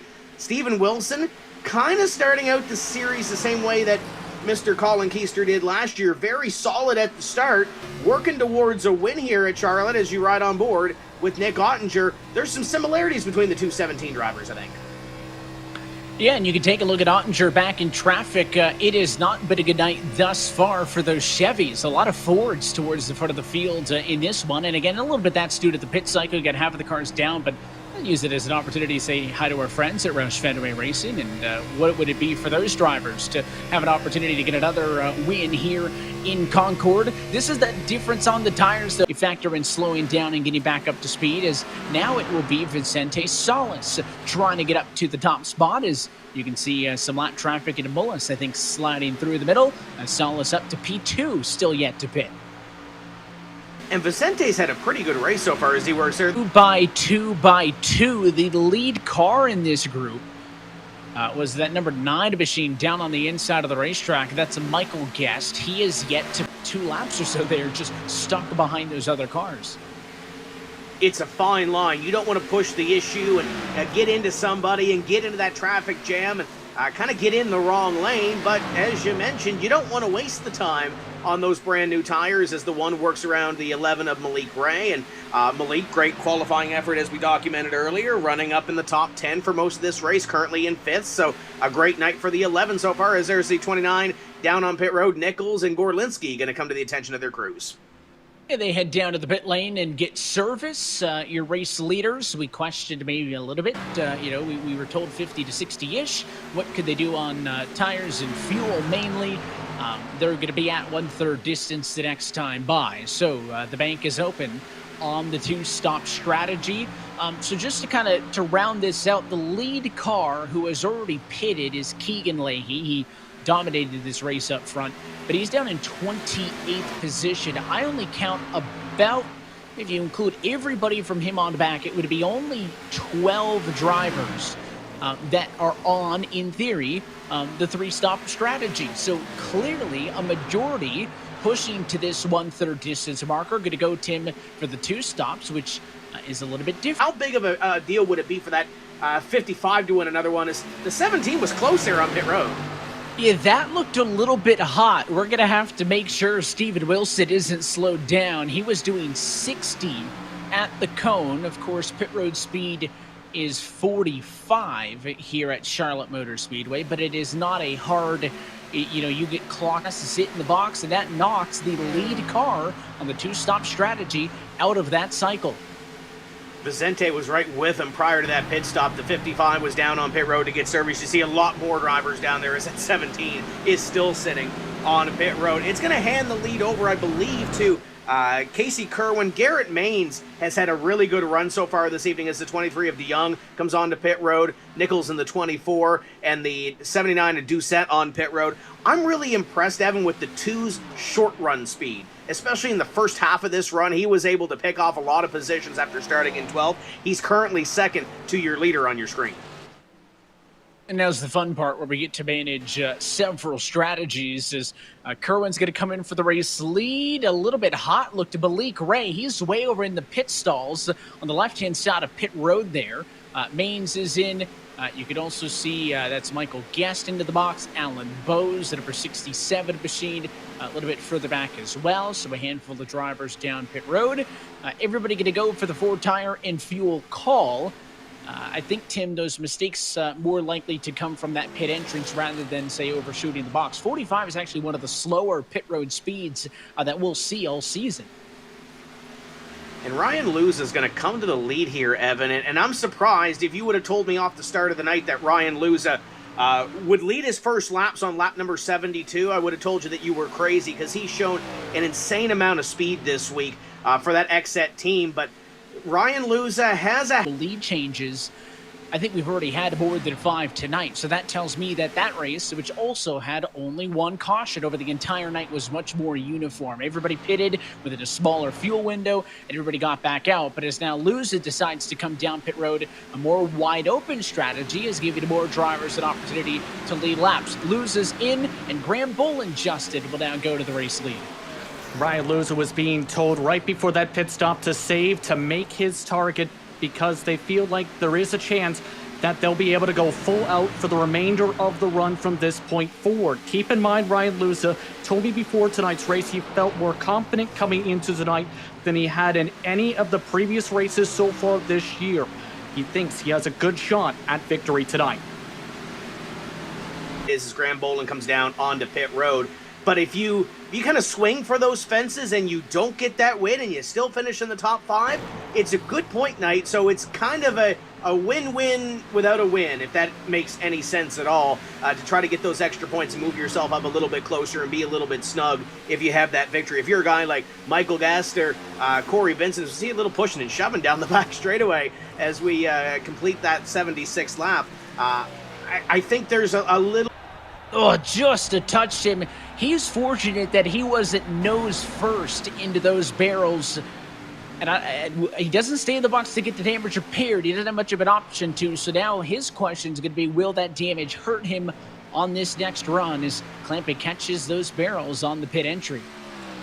Oh, that's tough for that number 97 car after running so well, trying to get a little bit of track position through those pit stops. And it's probably not going to work out the way that he wanted to after that little incident. Matt Busa is in second. Keegan Leahy has gone back to the lead, and Busa will bring the Mode Media House number 75 down onto pit road after starting 40th here this evening. That's not a bad up, and he might be out here, but the good news is that his stall is first right here. He's got the very first pit stall number 40. Matt Busa was able to stretch that 74 laps. So he did top off under that early yellow. Remember how I mentioned a couple of drivers that didn't have damage came in and topped off? He did so. He was able to go 74 laps on that tank of gas. That gets him all the way lap number 78 in this race. And now it has gone back to Keegan Leahy. So the world's longest pit cycle, Tim, has closed 30 laps later. Right on board with your race leader. He's been opened up about a 3-second advantage over Zach Novak, Jimmy Mullis, second and third. How about that outing for the Richard Raceway Esports duo? 23-11, it was good early. Leahy still controls, but Novak and Mullis through the field. Everybody inside your top 9 are on the 3-stop strategy. I think the lead car on the 2-stop now would be Vicente Salas, who rides in 10th. And you look at this field right now, you look at the scoring pylon. Keegan Leahy, started first, is currently running first. Those two Richmond Raceway Esports teammates, Novak started 21st, he's running second. Jimmy Mullis started 29, he's running third. And for Keegan Leahy, just kind of talking to his crew, and it's all calm. You can see those drivers in behind. I'm sure the crew is telling him where those cars are coming from. There goes Graham Bolin in the 10. He's got one more in behind him, but for the most part, he can now control his own race. Kind of clean sailing, no pressure in front of him, couple of cars in behind, but so far he's managing a great race here at Charlotte. And that's all you could ask for, is to be smooth and to be perfect. We talk about how we've seen so many different race winners, Tim. This 23-11 duo of Keegan Leahy and Mitchell DeYoung have really been dynamite. They are at the top of the team championship standings. They just overtook William Byron Esports for that lead after a great performance for the two of them at COTA last week. But of course, Keegan, a race winner earlier this year on a intermediate racetrack at Homestead. Mitchell, a race winner at COTA. It's the only team that has more than one race winner in 2021. And how about some 3 wide there, squeezed for that number 15 this season. They've had some great looking, sharp looking schemes this year on that 15 camp, but they're battling out with Ray Alfala in the 51. And the one thing I'm kind of looking at the scoring pylon too, Evan, we said last week when Mitchell DeYoung won that race, I believe the top 10 in that final finishing order or to win a race. In order for that win to count as a playoff berth, you do need to be top 20 in the points. That is the cutoff to stay in this series for next year. So you can't be 40th to get a race win and get in. You do need to be top 20. So race winning points could help a Zach Novak, but he would still have work to do. You can see Vicente Salas a little bit further down the road, who I believe is the lead car, Tim, on the 2-stopper. He has only been out there on his tires for about 18 laps. Not to put the cart ahead of the horse, Evan, but you look at a rookie team and a rookie driver in this series, if they were to pick up 2 wins and become the first 2-time winner in this series in 2021, that would be huge. Ashton Crowder coming back into this series. I saw a tweet from Elliott Sadler a little bit earlier on today, and he was stoked about tonight's race. And his drivers have shown a lot of speed throughout the week as you ride on board with Ashton Crowder, looking down the back straightaway and trying to better his 10th place effort. And Ashton is also on the 3-stop strategy. He's going to be pitting close to the halfway point in this race. But he has had big gains, right?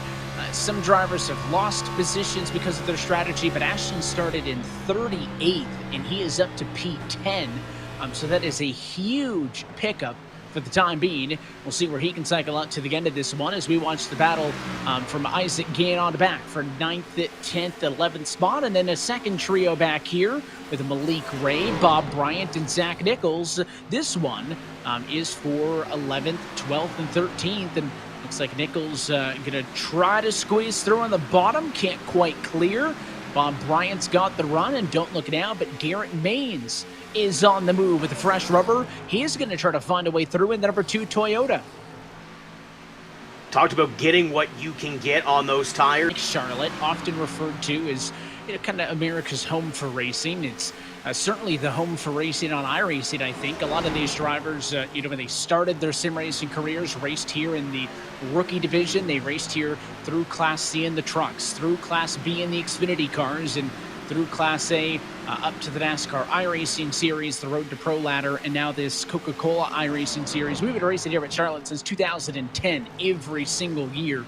You would think this is a race where anybody could win it, right? Because everybody's got a ton of experience. And how about your Auto Club winner wanting to make some moves? Bob Bryant looking pretty good in the number 14 spot, up 5. Again, just so many drivers that have a real good look at getting a lot of points tonight. And if we rely on a guy that knows a thing or two about winning a race on strategy, it's definitely Bob Bryan, and Bob looking to do the same here this evening, currently in 14th, and didn't have the best race at COTA, looking to put that behind him and try to get at least another top 10 finish out of this one. And a footnote, we talked about those drivers lower on the totem pole when it comes to wins and points. Currently, of the 8 winners, Bob is 7th when it comes to points, so looking to pick up a couple of extra here, but doing a great job. Look at that focus, and I think it's the gnome. It's got to be the gnome in the background, because that laser focus, you can see the precision there. It's got to be the gnome giving that little bit of a vibe off, right? I think I was just about to say it looks pretty content, but that looked like a bit of a disappointed sigh. But I do think the gnome definitely adds, 5 to 10 horsepower on the car. I think if he's Zen, he's at a very good position. That was Bryant, and now we look to back up and rejoin Ashton Crowder. He is under fire from Malik Ray, who is having a great performance here tonight. We talk about the drivers who are looking to turn things around. Malik, look out behind him. There is some traffic there, and it's led by the 2 of Maines and the 1 of Crowder. Elliott Sadler Esports bearing down on the 11.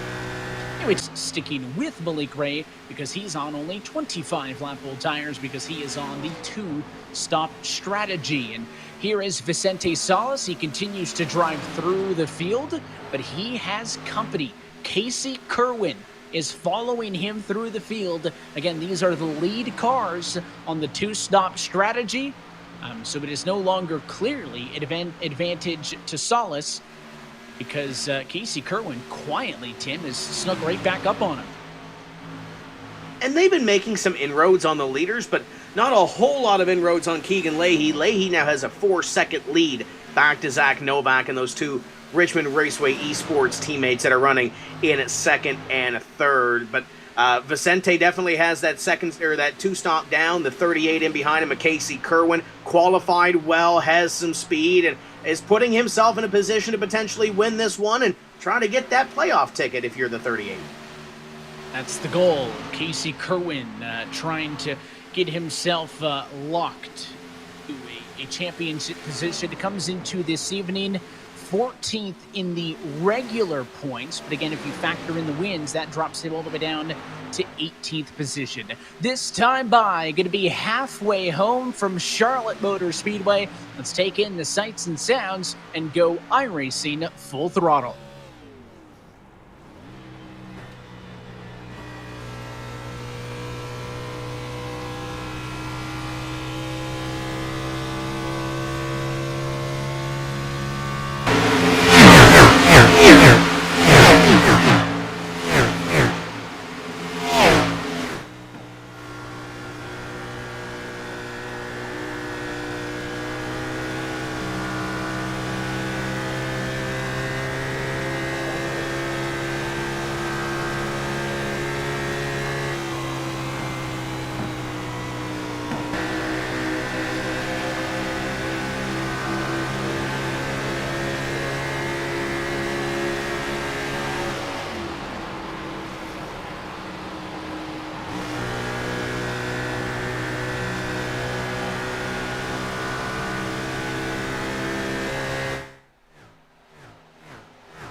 Past halfway in pit stops at the cross flags, a majority of the drivers who were on, if not all of them now, taking a second look with everybody else down pit road. Looks like almost all the cars who are on the three-stop strategy have already pitted. And a caution flag at lap 106.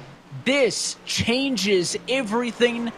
Ryan Doucette is in the grass down the back straightaway, and he just apologized, Tim, over the radio and told everybody else that his monitor went out as he was going down the backstretch.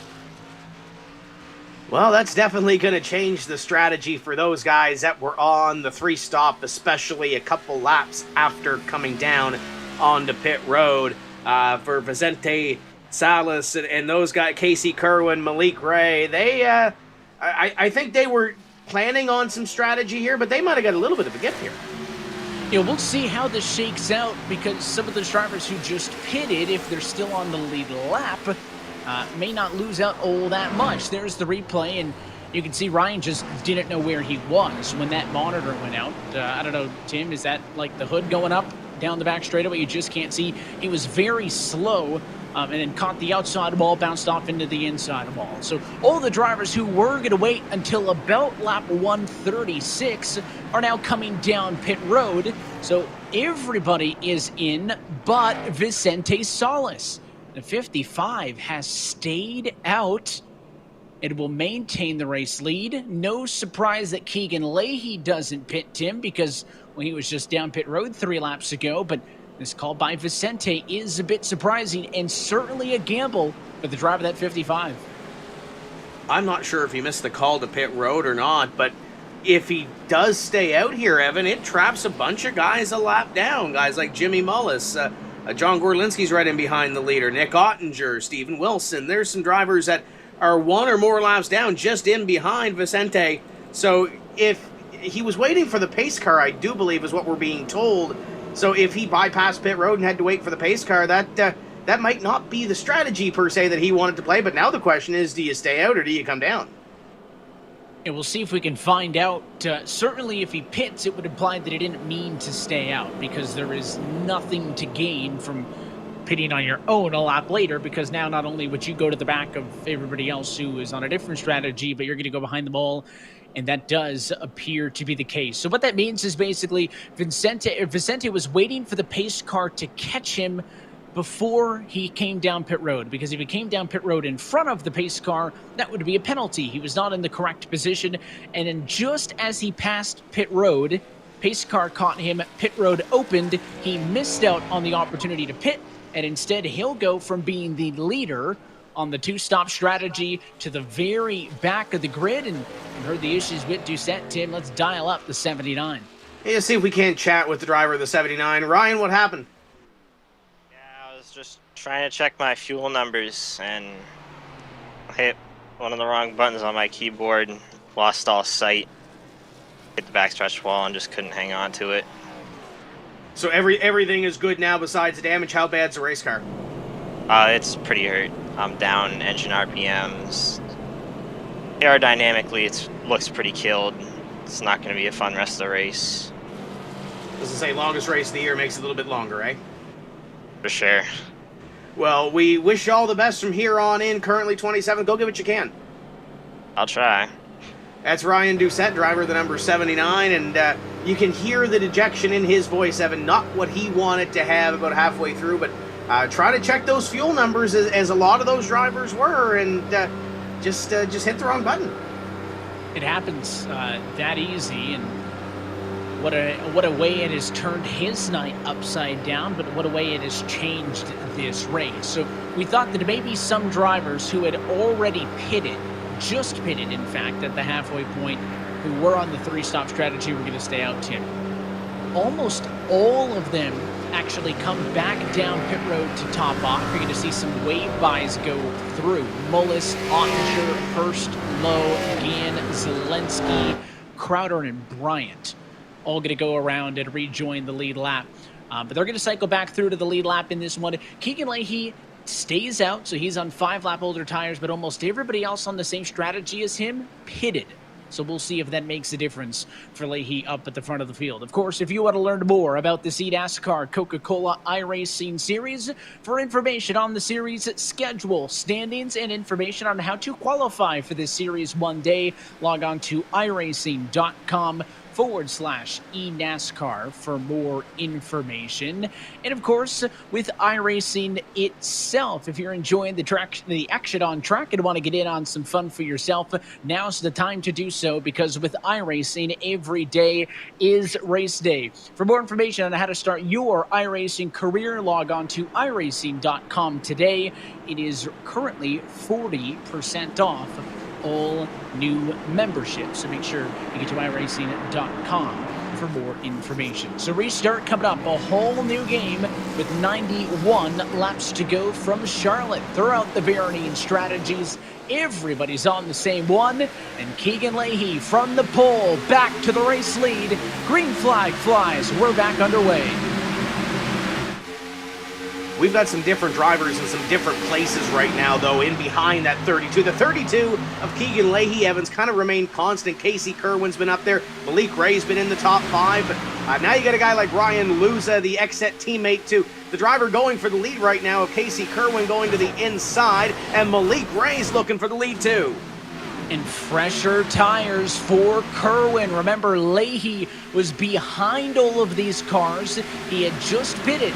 He could have pitted, gotten that little bit of a tire upgrade, but he would have been behind these cars. So he forgoes that for the track position. Will that 3-lap difference be a difference maker? Kerwin on the inside, still a nose in front, side by side for third, as Malik Ray and Garrett Maines do battle on the back straightaway. Gaston Luza side by side for P5, but up front, the battle for the race lead rolls on, still door to door. If you're the 32 of Keegan Leahy, you know how important clean air is. You've seen it pretty much all night long, and you want to keep that spot. But Casey Kerwin working that inside line, trying to shake that 32 off the right rear quarter, but Keegan Leahy just won't go away. You ride on board with Malik Ray. He's got the best seat in the house for this. He does. He watches on from P3, having been able to shake off Garrett Maines for that spot. And on the inside, Casey will lead at lap number 112. Look at all the flash bulbs go off as they race down into turn number 1. Just brings back some great memories of some of the best in Coke 600 history. And finally, at a turn number 2, Casey Kerwin has gotten around Keegan Leahy to go for the race lead, but for how long? Here comes Leahy back down to the inside. It won't stick. A huge slide for the 32. Yeah, that thing walked up the racetrack in the middle of 4, and that is not going to help Keegan Leahy's effort. Now the question is, what does that car do in dirty air? He's got Malik Ray in behind him. He's got Garrett Maines in behind him. Ryan Luz is coming up to the front in the 4 car.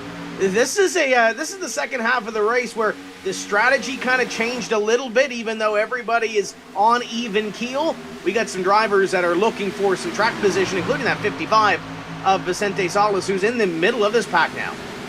Vicente's got some work to do, and he's going to go 3 wide to the inside of Busa in the middle. That's Conti on the very outside.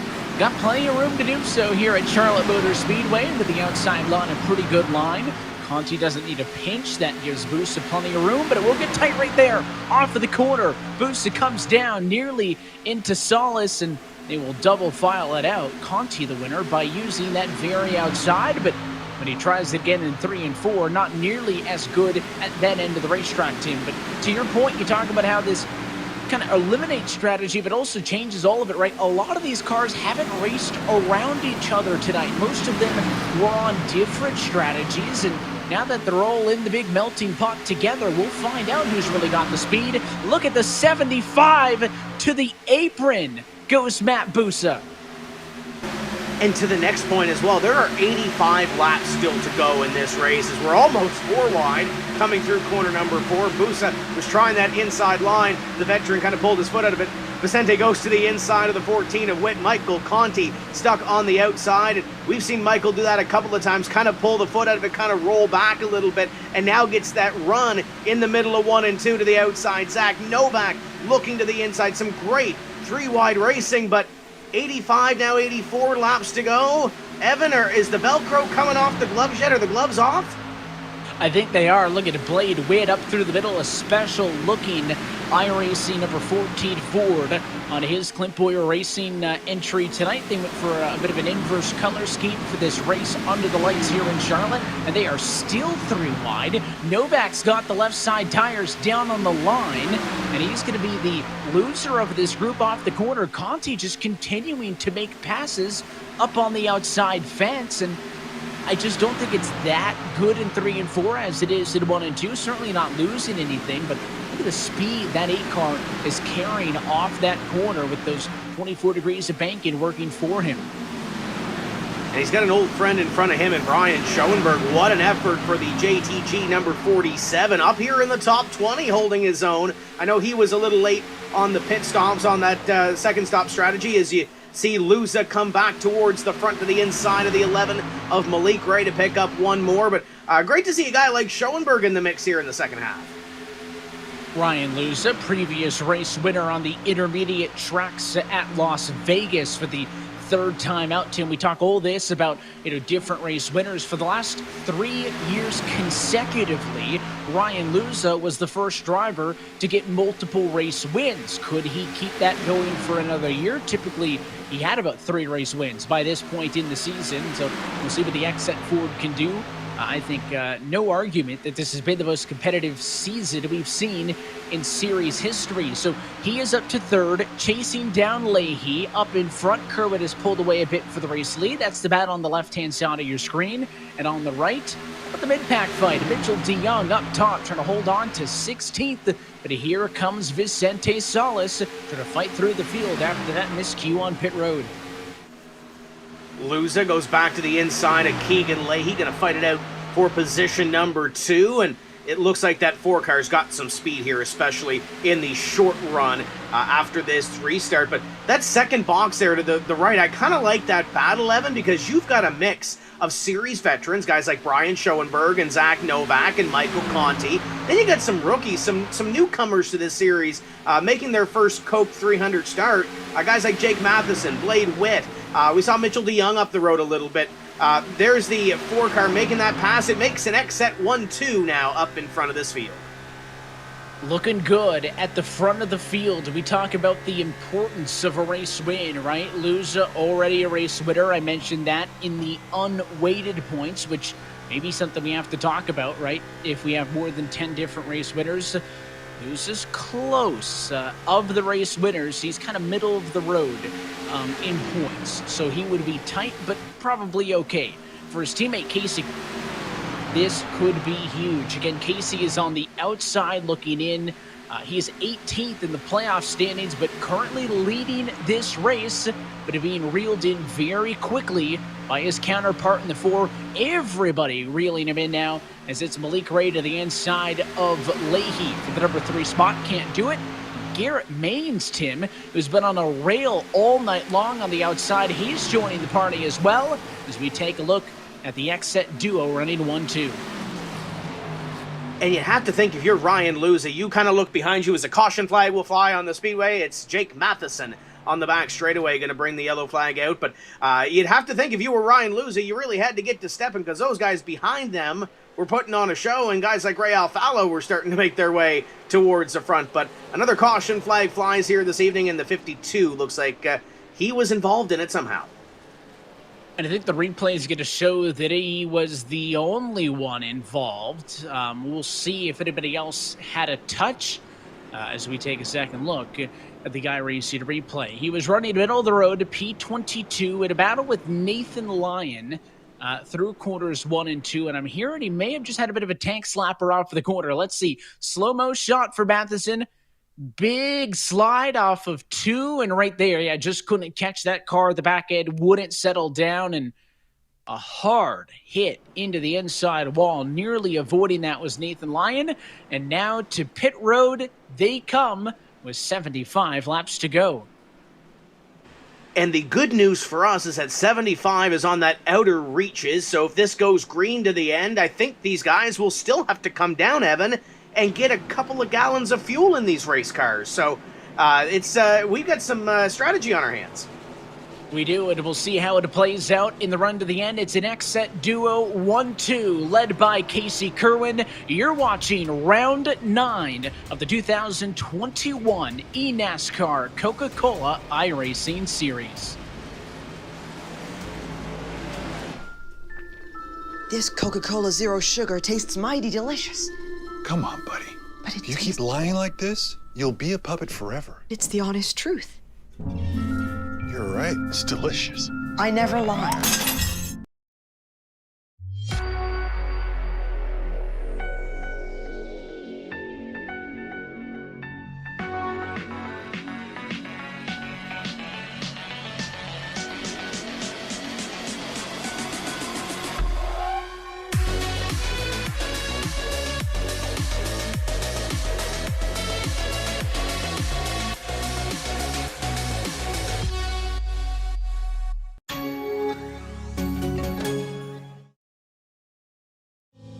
I am in awe of your bravery, your selflessness, your strength.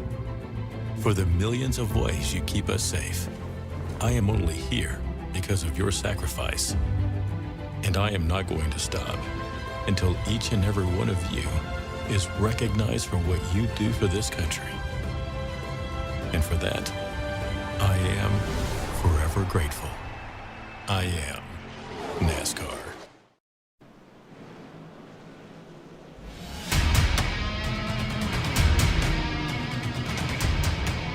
And back live from Charlotte, coverage of tonight's race is brought to you by Coca-Cola, the official fan refreshment of eNASCAR. And by Asus, the official gaming hardware partner of the eNASCAR Coca-Cola iRacing Series. We're under the caution flag at lap number 127. And Casey Kerwin and Ryan Luza still the duo in first and second position. You'll notice Corey Vincent's Patriotic Coca-Cola Chevrolet for Team Dillon Esports there. That is a lapped car. He will be looking for the wave round when the lights go on top of the pace car. Tim, I want to jump back to the point that you made during those pit stops. I saw after the very long green flag run that we saw opening up this race, a driver go 74 laps on the tire, or on fuel, I should say. That was with about 2 laps of that being under the caution. That is almost an identical situation to what we are at now. So if this thing goes green, I don't think it's impossible for somebody to save it of fuel and stretch it. Well, we'll ask our leader, Casey Kerwin. Casey, can we make it the rest of the way on fuel? It will be extremely close. I don't think if you're leading, it's possible at all. I think I was, not even going to get to this number that we would be needed. Starting on a full tank, we have a couple pace laps that kills some fuel off, and I was in draft and saving the whole time last run. So I don't think it's very possible without going super slow, and you may go too slow, and pitting would be faster. So I'm not really sure. It's definitely not the position I want to be in when I'm leading the race, but hopefully we'll make the right decision here and get a good run. Well, you and your teammate up in front, looking good. Go get him on this run. Thank you. That's Casey Kerwin, driver the number 38. And how about them up in front, repping the set? X-Set up in front, 1-2. Evan going to come to green this time by. A good look at Ford Mustangs at the front of the field. It is an all Ford front row and an all Toyota second row with Leahy and Maines in third and fourth position. Then another set of blue ovals with Malik Ray and Alan Bowes in 5 and 6. How about Bowes, who's been a bit quiet tonight after starting 14th, up to position number 6. The pace car is going to be in this time. Casey Kerwin doesn't like that it's very close on the strategy, but I'm sure he likes that he's up front regardless, looking to become the 9th different race winner here in 2021. The pace car's off and in. Green flag flies, 72 laps to go from Charlotte. And you saw the 2 car there, Garrett Maines, kind of spin the tires in behind that outside row. Battle for position number 2. Here comes Keegan Leahy to the inside. And we'll see who comes out on top behind Casey Kerwin. Malik Ray is there as well. He is on the move, 3 wide to the inside. Ray in the battle for third. Leahy middle. Lusa gonna drop back up top. He's loose. Mays gets touched. He'll spin at a turn 4 and a huge wreck at lap 129. It all stemmed from Ryan Lusa getting a little bit loose, and the checkup sent that number 2 Toyota of Garrett Maines for a ride, and he is heavily damaged.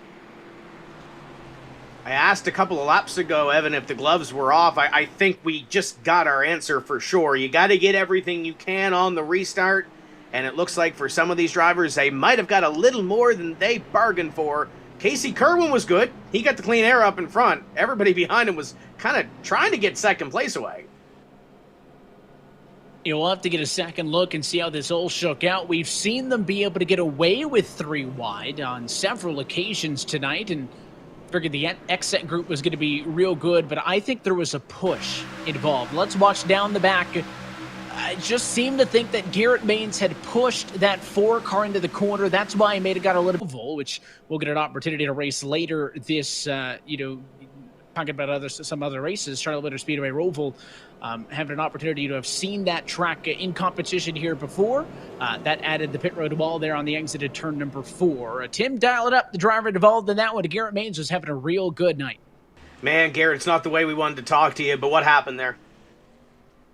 Honestly, I really don't know.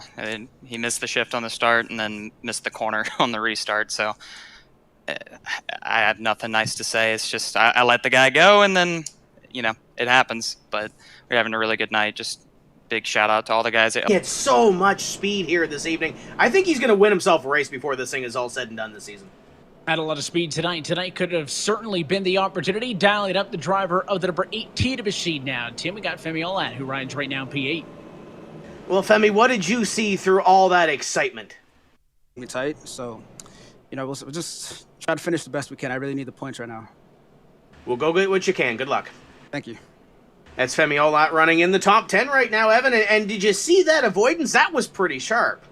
Yeah, it looked like all hope was lost, and then that middle lane opened up, and I think the Interstate Batteries Toyota is okay and undamaged. We'll take another look at this one to see how it all shook out. Again, there's this year. Guest has the best finish of number 2 in Daytona earlier this year. Just got a P6 a couple of weeks ago in Kansas on a similar racetrack. He's up from 22nd. Ryan Lusa, can't keep forgetting, Tim, that he started way back in 30th to get up and into this mix. So plenty of storylines, but a handful of cars, including the 2 on the front row, that are looking for a first win this year. Could we possibly see 9 different winners? We broke the all-time record last week out at COTA when DeYoung became the 8th different winner in 8 weeks. The previous record was 7. That was set back in the 2010 season.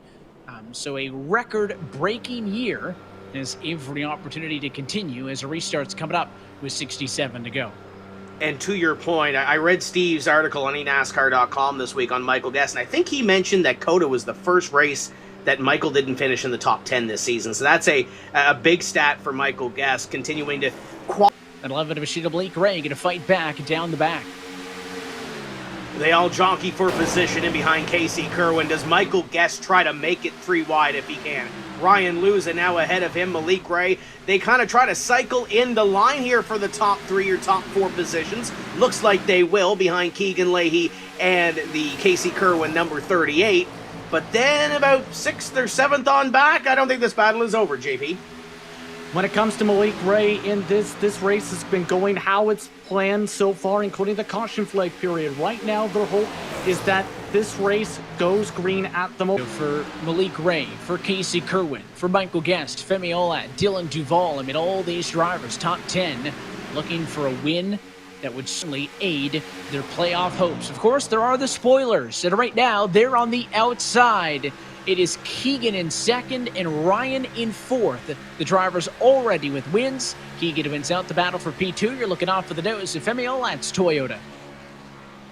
And he is in some traffic right now. He's trying to get to the front. He can see that battle up there, but he mentioned it in his interview, trying to manage the air and trying to get some clean air to the front of that number 18. And there's no clean air to be had behind the 9 and the 55.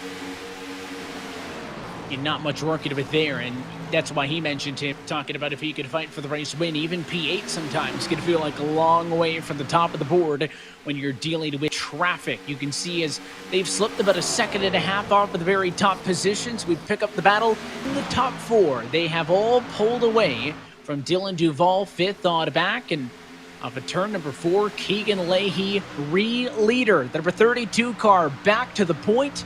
This one. Then you got some drivers behind them in that hornet's nest that are looking to make ground in the final 60 laps of competition.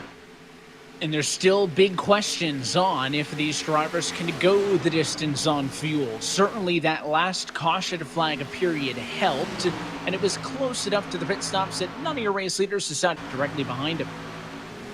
That WR1 Sim Chassis number 8, every time that we've seen him, Evan, you hit the nail on the head. He's been ripping that high side and now glued to the low side. Speaking of low side, your 4 leaders are right on that blue and white line to the inside of 1 and 2 as you're right on board with Ryan Luza trying to track down those top 3. And Luza, remember before the caution flag that brought, not the most recent yellow, but 2 ago, that brought to forth the most recent trip to pit road, Ryan was the one closing, Tim. He was actually on a little bit older tires than Casey. It was a 2-lap difference between those two. Pick up one more on the Stuart Haas fan club, number 41, of Dylan Duval, and he will do so to move him up one more as you ride on board with Dylan Duval. One small little footnote on what you mentioned, Evan. We saw Vicente have his issues on pit road. Steven Wilson, way back early, had that pit stop kind of a little hot coming down into pit road. He is back on the lead lap, Evan, but he is still mired in traffic. Us. Right now, his focus is not saving on gas to try and chase down Keegan Leahy. That is the focus for Salas and his camp. And Salas, Tim, at one point looked to be the leader for that 2-stop strategy, thought he was in a real good position to win the race, and to be honest, when he missed pit road there waiting for the pace car and had to come back in, he dropped to the mid-pack area, and with drivers talking about that dirty air, I thought that was it for the 55 team, but he has proved to be wrong. He has driven through the field. He's another driver playing spoiler as he tries to get up into the mix. He's 4th, but only a second and a half off of the race lead with 54 laps to go. A very real chance for him to get win number 2. And you look at that wide shot there, the 32 is a little ways up the road, albeit, yes, 54 laps remaining in this race, but Keegan Leahy is starting to build himself a little bit of a cushion, and that might be bad news for the rest of this competition if this thing does stay green and if they can save enough fuel to get to the end. But we've seen Casey Kerwin, we've seen Malik Ray up front, Vicente's been there, but hello, Ray Alfala. Ray Alfala, the inside of the 4 of Luza, that is a battle for position number 5. Yeah, Ray has been good pretty much all night this evening. Somebody else who's come out of a poor result at Coda with a 34th finish. Ray's, or 38th finish, I should say, Ray's best finish of the year came the week prior. He finished 15th position at Kansas and is looking for his first top 10. And you're watching all of the funny for second. There's your race leader.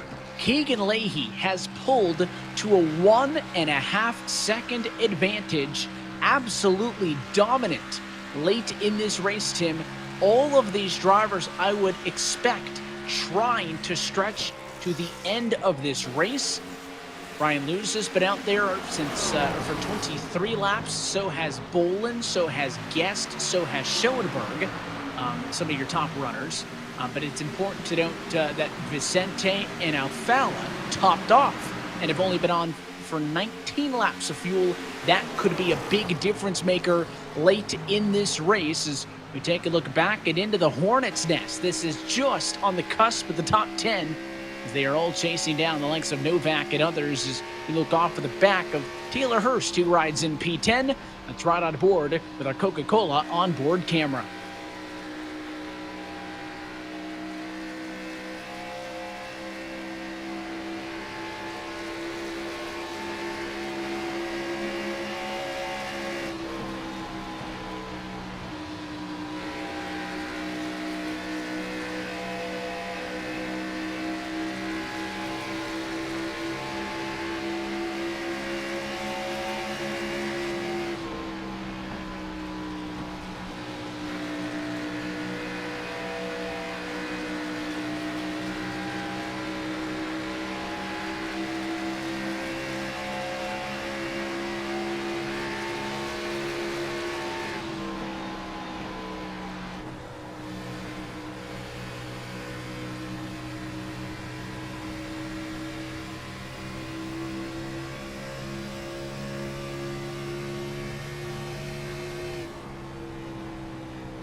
So that's a look back at the battle for position number 10 and cycling things back up to this battle for second on the back. There's the 27-lap-old tires and 27 laps out of fuel for Leahy and Ray, and then again Salas and Alfala. A little bit more fuel, a 5-lap difference, riding in third and fourth. But these are all considering where they're going to end up for position, just if they can go to the end and if this race stays green with 47 to go.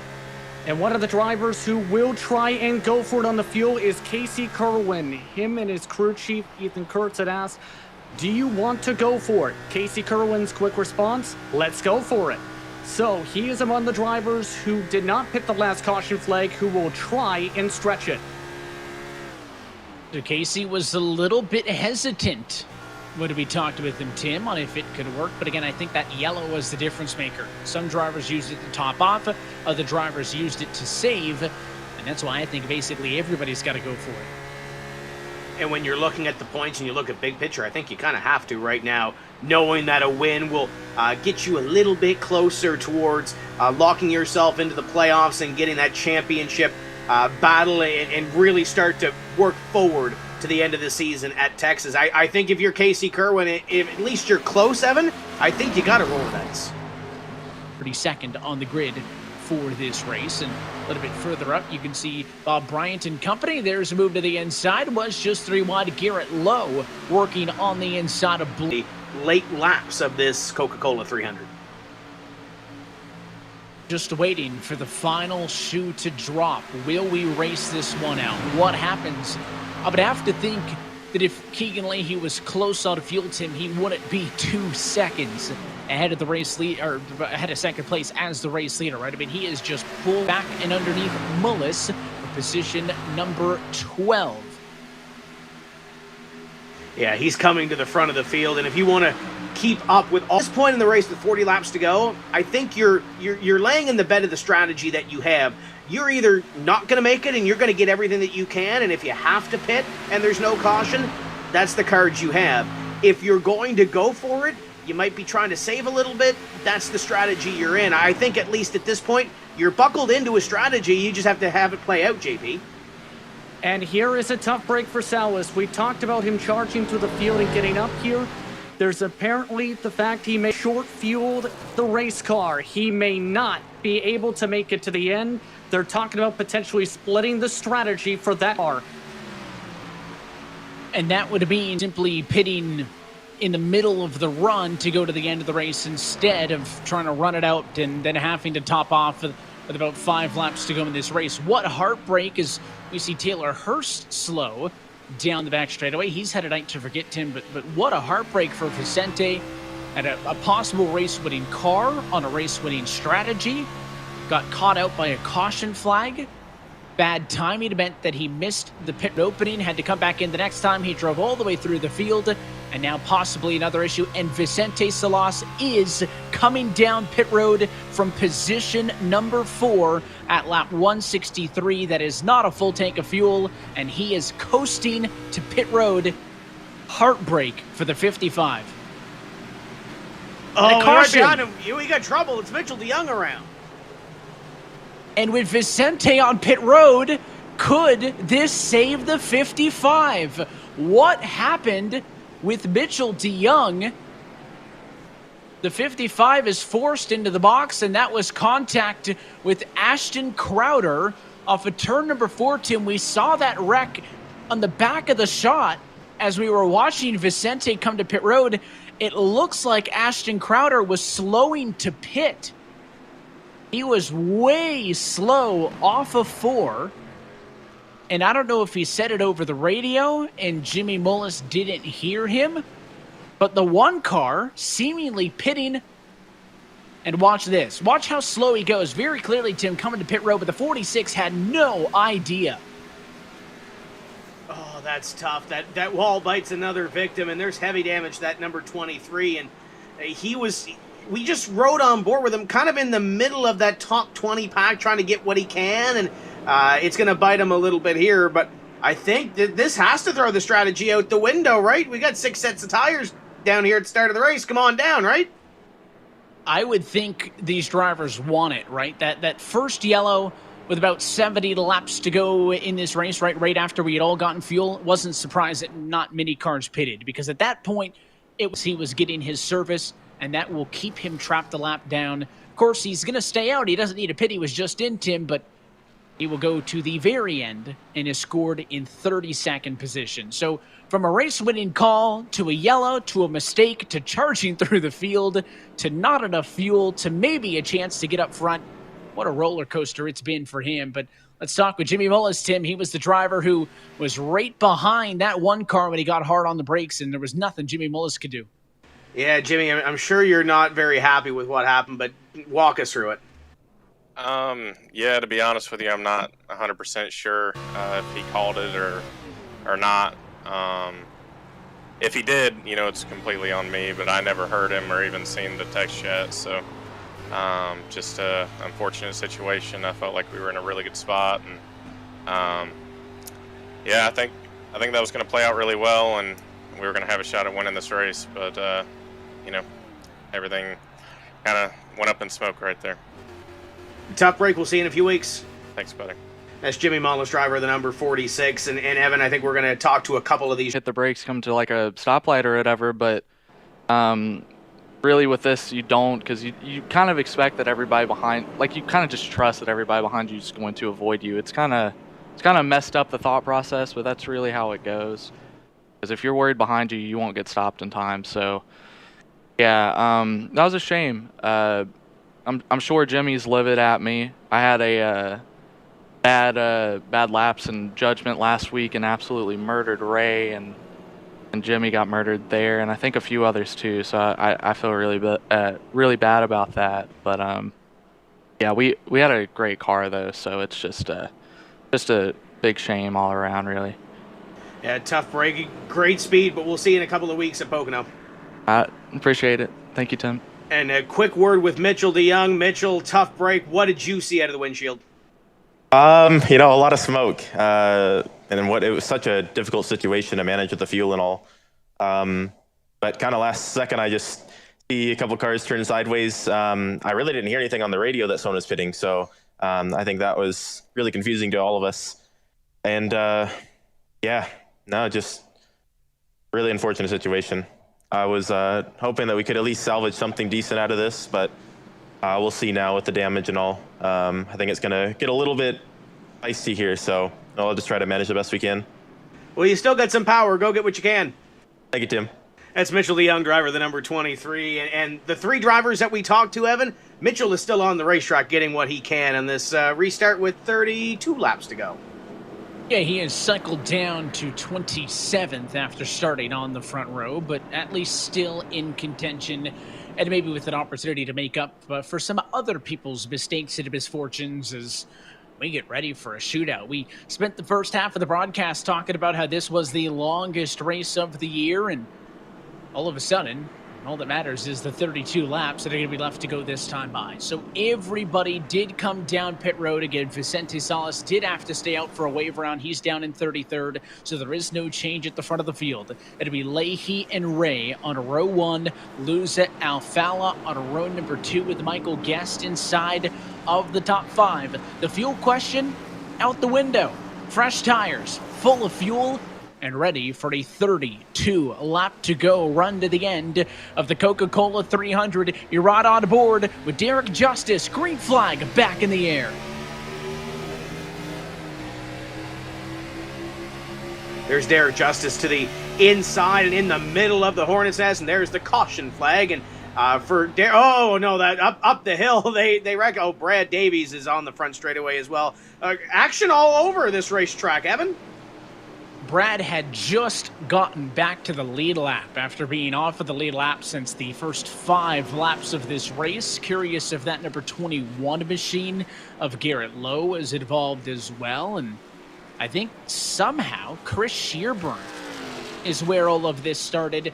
Not a great night for Chris, Tim. He's been awfully quiet for being your most recent intermediate racetrack winner. Of course, Chris got the win for Letarte Esports a couple of weeks back at Kansas. One of our drivers with a win and locked into the postseason, but we haven't talked a bunch about him, and I think it was just some sort of a checkup on the restart.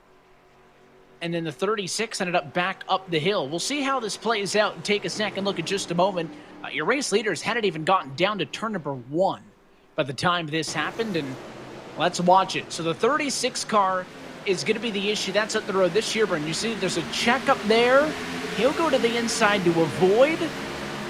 Oh, and right there, Tim, in the turf on the inside, took a bit of a jump when he went off of the turf and back up and onto the racetrack, and it just took all 4 tires of that car off the ground, and he just cleaned out Brad Davies.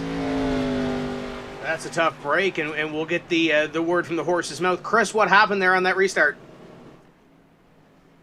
Sure, we got going, I thought, and then they all checked up, and I swerved to miss it, and then I got over there's a curb or something on the inside there that I hit, and it shot the car back up the track. How bad's the race car damage-wise? It's pretty bad. I already had some damage from my previous wreck, and this one, I think, finished it off. Just trying to stay on the lead lap now. Well, go get what you can here in the last 30 laps. Yep, thank you. That's Chris Shearburn, and I believe we're going to get a couple of words with Garrett Lowe. Garrett, what happened there between you, I think, in the 44 car? I honestly don't even know. Caution came out, spotter said caution. Everybody checked up, and he gassed it up. I mean, you could literally hear him just staying the throttles. Pretty unfortunate end. We had a really fast car. It's just, I don't know, you can't fix stupid. It's been like that all night. People have been running each other over for no reason, and it's really dumb. But like I said, it took us out of it, so really unfortunate. Had a pretty good car. Tough break. We'll see you in a few weeks at Pocono. Yep, thanks. That's Garrett Lowe, driver of the number 21, and a tough break there after a little contact with the 44. And I believe we're going to talk to the 88 of Brad Davies. Brad, it's been a long night for you guys, and it looks like it came to an end there. What happened? Well, honestly, I'm not sure, to be honest. I saw Chris go into the grass on a restart and looked like he got some wheel spin or got knocked into the grass. I'm not sure, but he just came back on the track. Wasn't expecting it. I don't know if he hit something or spun the tires or something coming back on the track. I have no clue, but the next thing I knew, I was head on into the wall. It's been a long night, a tough break for you. We'll see you in a couple of weeks at Pocono. I'm sure we'll see that 88 up in front. Yeah, I hope so. It'd be nice to have a little bit of good luck on our side for a change. That's Brad Davies, driver of the number 88 for JRM. And Evan, we talk about this night being a long night. I think if you want to talk about a driver and a team that has not quit all night long, it's still got a 28-plus lap run to the end of the race. We'll see what the number is by the time we come around to the green flag, Tim. But how about some of the comers and goers, right? Keegan Leahy started on pole. He's up front. But the next 3 are so curious, right? Malik Ray started 11th. He's in 2nd. Ryan Luza started in 30th. He is up to 3rd. And Michael Guest up 18 positions in the number 4 spot. I mean, there's drivers with a real good look at a first win this year in the case of Ray and Guest. Alfala up there. Femi Olat hasn't slipped back much further in P6 as well. I mean, if this thing gets a little bit crazy late, one of those top 10 guys could end up stealing this one. Certainly, I think Leahy the favorite based on speed, but you never know when you get a couple of late race restarts. I'm counting 2 drivers in the top 10 that have won this season. You go back to last week at COTA, Mitchell DeYoung was the only driver for a lot of that race in the top 10 that, well, after he ended up winning the race, was in victory lane and had that ticket into the playoffs. So we're seeing some drivers that have not punched their ticket flirt with it, at least this evening. Malik Ray's been in the top 5 for a lot of this race. Ryan Luza, Ray Alfala, you mentioned, had to come from behind a little bit from qualifying, even though Ray started in 8th. He had to work his way back up there and has been solid around that top 10 for most of this race. But field getting a little bit shorter here. Attrition starting to come in as a couple of drivers make their way back off of pit road as we get ready to go back to green. Michael Guest has been consistent all season long, looking for really that breakthrough run for the first time since Daytona. There's a lot of storylines to follow here with 27 laps remaining. We will take the perspective of Femi Olat, the number 18 car, outside row number 3 in position number 6 for this restart. It will have 27 laps to go from Charlotte. Building control of Keegan Leahy, who takes off, and we're back underway.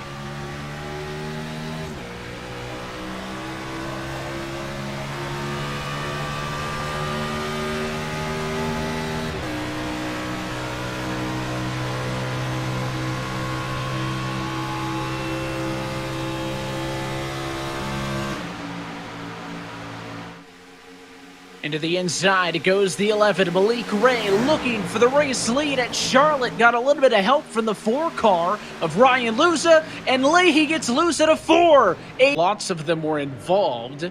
Anybody else who was fortunate enough to be far enough behind it just came to a stop because there was no way to get through, and that all started with Isaac Gann, who was having such a good night. He and his Clearwood Sport teammate Bob Bryant were nose to tail on the outside in turns 3 and 4, and it just all fell apart. Tim, we talk about changing track conditions. I don't know if these drivers weren't really expecting what was going to happen in 3 and 4. I don't know if they thought the cars were going to stick a little bit better, but we saw the big slide from Keegan that will cost him the race lead, and we'll talk about that in just a moment. But it's the same thing for Isaac Gann in the same spot. Watch this.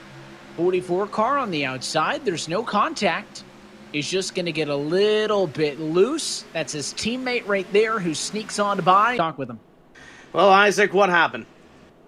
Yeah, so I just want to thank my sponsors, Valvoline, thanks to Coca-Cola, Clearwood Sport, eRacer, JDR Graphics, everybody that, supports me and helps me with this deal. I don't have a whole lot of good to say, guys, so I'm just going to not say anything that might get myself in trouble. I think there's a lot of processing to do after this one for a lot of different reasons. So there's a lot of people out there that already have opinions on what's going on, so I'm just going to not say anything and, appreciate it. Well done on the sponsorship plug, though. We'll see you in a few weeks at Pocono. Thank you, guys. Isaac Gann taking the high road there, Evan, I think, and it's great to see. But Nathan Lyon... If I could just manage a clean point stay out of this after just sitting saving fuels for 150 laps, I think I'd be happy. Otherwise, it was such a waste of time. Well, get what you can here on these final 24 laps or so. All right, thank you. That's Nathan Lyon, driver, the number 6 for Roush Fenway. And Derek, what did you see through all of that? Turn 4 has been treacherous on restarts all day, and just as much as you need to, even though if I'm 3 inches, I didn't hit the guy in front of me, and that's all we need to do. So hopefully we can, salvage some more spots on this restart. We haven't been very good today, so we'll see what we can do here. Well, a great effort to get through that, and he doesn't think we're done seeing caution flags. What do you think? But with these ever-growing number of yellows, there's more drivers who nights are getting longer, getting involved in incidents and getting taken out, and they're trying to fight back. 22 laps to go this time by. I'd put money on at least one more. We'll see how this one shakes out. Of course, the big storyline there is that Keegan Leahy got loose in turns 3 and 4 off of the restart and lost the race lead. He falls all the way to 4th. We're going to look off at the back of your new race leader, Malik Ray, side by side with Ryan Luza to the restart box. Going to be a slow roll for the 11 car. Right foot down, green flag in the air.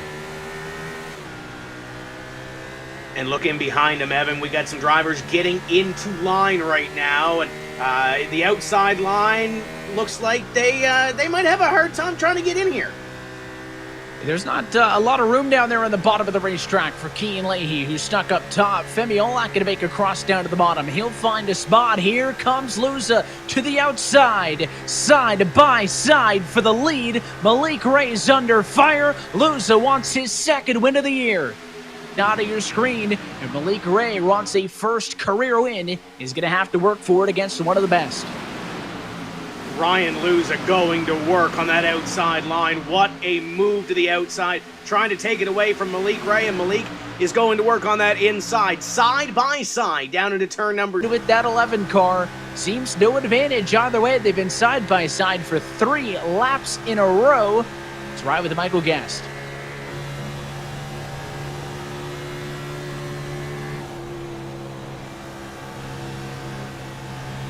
Make everything that he can. One light in behind him. Malik Ray trying to get there as well, and a little bit of dejection there. Hands off the wheel. Yeah, he was not. He's got the lead. What's he not happy about?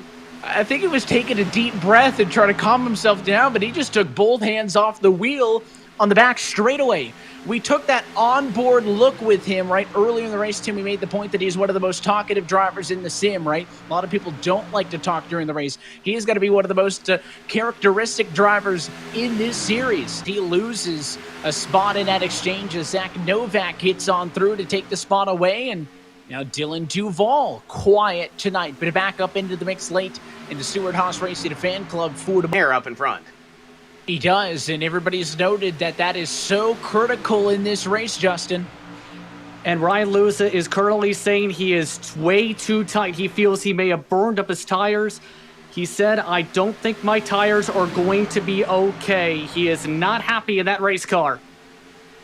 You can see the contemplating from Malik Ray every time he goes down the back straightaway, Tim. Talking with Jesse Iwuji earlier in this would have been a good point that 200 laps is a long race in this sim. These drivers might get sore, uncomfortable, tired. Not a bad idea maybe to just give yourself a deep breath and a shake down the backstretch. I don't know about taking the hands off the wheel entirely, but not a bad idea to ground yourself a little bit. This is going to be a white-knuckle drag race to the end of this race. Guest made a mistake right there, caught the apron, slid up, and here comes Ray Alfalla into the picture. He'll go to the inside for a battle in third spot, right on the door of the 9 car, but will it slow both of them down right now? If you're Ray, you have to do quick work on Michael Guest to get that little bit of extra speed, but that might cost you a little bit, and it looks like it is costing the number 9, as here comes the 32 of Keegan Leahy to try to pick up position number 4, and Leahy will move to the outside, and he's brought a friend with Zach Novak, but Ray Alfalla is on the move. Ray Alfalla to the inside, to the left rear quarter of the 4 of Ryan Luza. Ray Alfalla, best run he's had all season. He's going to go to position number 2. Looking for his first win of the year, but the battle for the race win couldn't be different. Ray Alfalla, the 4-time champion, 25 career wins in 196 career starts, trying to steal it from Malik Ray, who in 45 career starts is still looking for his first win in this series. Alfalla, the fastest car on track. The difference is 1 car length, looking to 8 laps to go. Ray versus Ray up in front as they come out of corner number 4. Malik Ray looking for that first win. Ray Alfalla looking for that first win in a while. Goes to the outside. Lap traffic with Brad Davies up ahead. They'll get by the 88. And now, where does Ray Alfalla go to make the move on Malik Ray at a 2? To the inside now. He's got the position. Malik Ray, you can see the reaction. He did not want to give the bottom up to the 51 Toyota. Is this going to be another one of the close calls slipped away as Alfalla takes the lead at a turn 4, and you can see the frustration with Malik Ray.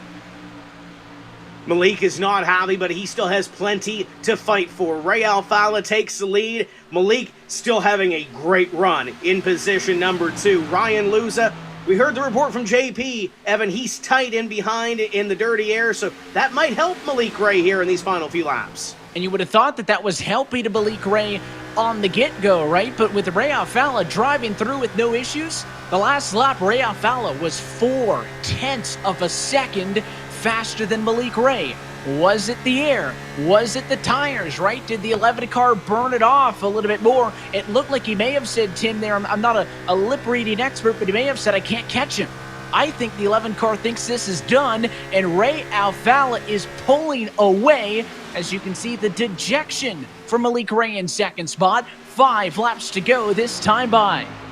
And he's going to pull away from that battle for third because Keegan Leahy has got to the inside of Ryan Luza as they battle for that final podium position. But well, you want to talk about a spoiler. We talk about the pit cycle and how we thought it was going to give Malik Ray an opportunity to win this race. When these cars were last on pit road, Ray Alfalla restarted way back on row 3, but he has stormed his way through and left this fight for second on back behind him. This one is far from over. Malik Ray might have a slight advantage on this battle for second. It's side by side for fourth. The 90 of Zach Novak now works to the inside of Keegan Leahy. Leahy was to the door. The battle is Novak and Leahy for fourth. Novak trying to get what he can. He's had an up and down season, would like to get that top 5 effort with authority here. Gets that run off of turn 2. Just can't shake Keegan Leahy. Leahy continues to work the outside, but up in front, Win number 26 in the eNASCAR Coca-Cola iRacing Series. His first win in 364 days. Ray Alfalla is back in victory lane and is the 9th different race winner in 9 races in 2021. And the look on his face is the same look that he had the last 15 laps. Ray Alfalla's back, though.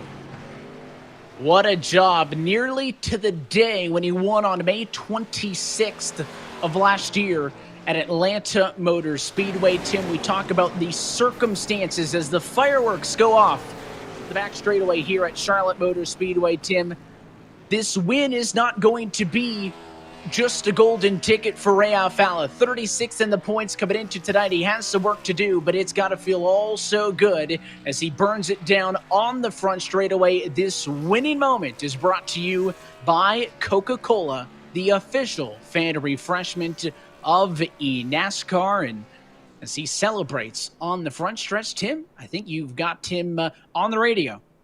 See if we can dial up our winner, Ray Alfalla. We'll get him in just a moment, but you got to have the relief as Ray is here. Ray, congratulations and welcome back to Victory Lane. Thanks, guys. How about that? Rowdy Energy in Victory Lane for the first time, and VRS back. So I set the panic button was pushed before the race, and it really was. And big mistake. There was lots to be made tonight, Ray, about the dirty air and trying to get to the front. You kind of made it look easy at the end. What was the thought process in those last 15 laps to get past Malik Ray, who wanted to win as bad as you did? Man, I don't know. I mean, we made all the right adjustments there, and I mean the race started, and we were having connection issues, and we had to let people go, and we kind of got stuck behind some guys, and things weren't looking too good, and then we got a good break there on one of the yellows and came back to the front, and we had a good piece. You know, we had a good car. We actually found a lot of speed after the Kansas race, but then we went to Coda, and a bunch of bad stuff happened there. So I knew we were going to have good speed, by the time we got to the next oval, and yeah, I couldn't have predicted it after the first run and all the issues we were having, but we're back in victory lane. Now we look forward. You mentioned the panic button has already been hit. So what do we have to do now to use this win to get into the playoffs? We got to win another race, then make the top 20 in points, and then nobody can deny us the playoff berth. So we got a long way to go. We got 2 more road courses. We got short treks in there. So, we're just getting started. We got a couple of weeks to let this sink in. Congratulations on the win this evening, Ray. Thank you. Rowdy Energy. I'm going to the beach. There's going to be lots of celebrating this evening. Ray Alfalla picks up the victory and tries to get a little bit closer towards the playoffs and yet another championship in this series. And we'll move on. And Evan, what a finish. Great to see Ray back in victory lane. This is awesome. And this is 9 winners now in 9 races. 9 winners in 9, but the playoff grid does not yet change. Remember, a driver needs to be top 20 points. You heard Ray mention it there for that win to qualify towards playoff eligibility. Coming into this evening, Ray Alfalla was down in 36th. So the race win itself is important, Tim, but what is more important is the 40 points. He is going to have to fight hard over the course of the next 5 weeks to get top 20 if he wants this win to count for the race for the championship. But yes, 9 different race winners in 9 weeks. We continue to make history here in 2021 and pass things down to Malik Ray, second tonight from Charlotte. Tim, you're with him. And Malik was almost in victory lane in this one. Malik, what else did you need at the end of this race to get that win? I just should have took. I just needed better tires. I was battling side by side with Ryan, and I was afraid of someone that was behind us that was just sitting and saving tires. And at some point, that just ended up being Ray. He just came around. He saved tires while I think it was me and Ryan. consistent speed all night long, though, out of this race car. Coming home with position number 2, how huge is this for your space station team? It's very big for my team. I came into this race, I think I was P37 in points, and I just got 38 points, so I think I should be 28 points out of 20th now, so yeah, that's going to help me out a lot. We get a couple of weeks off, and then we head towards the second half of this schedule. What is your mindset going into the second half? Just try to get me a win. I know that if I qualify good, I can run up front.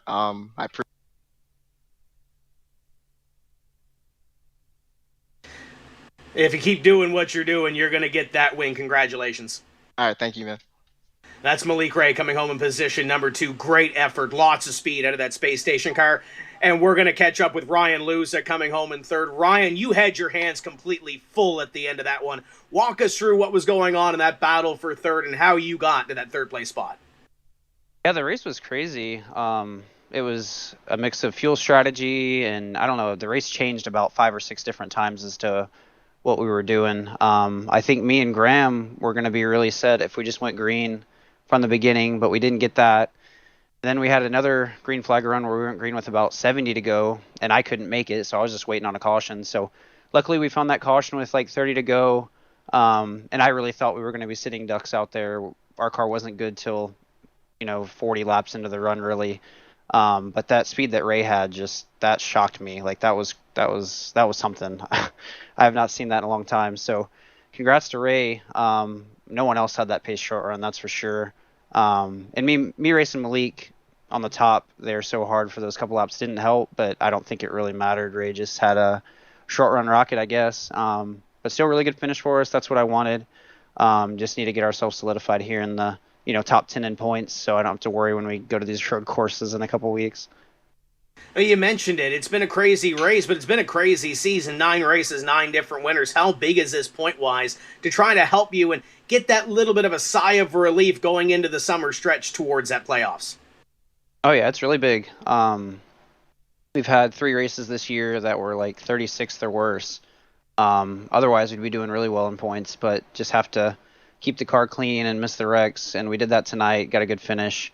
So that's really the goal the rest of the season, is to just avoid the day-ending, night-ending wrecks, and just try to come home in the top 10. That's really all that matters right now for us, so we can make the playoffs, and that's when the real work begins and everything's on the line. Well, congratulations on the effort here this evening. Mission accomplished. We'll see you in a few weeks at Pocono. Thanks, Tim. Just thanks to everyone at XSET, Ghost, Respawn, all their sponsors for picking me up, and glad we could get them a podium here.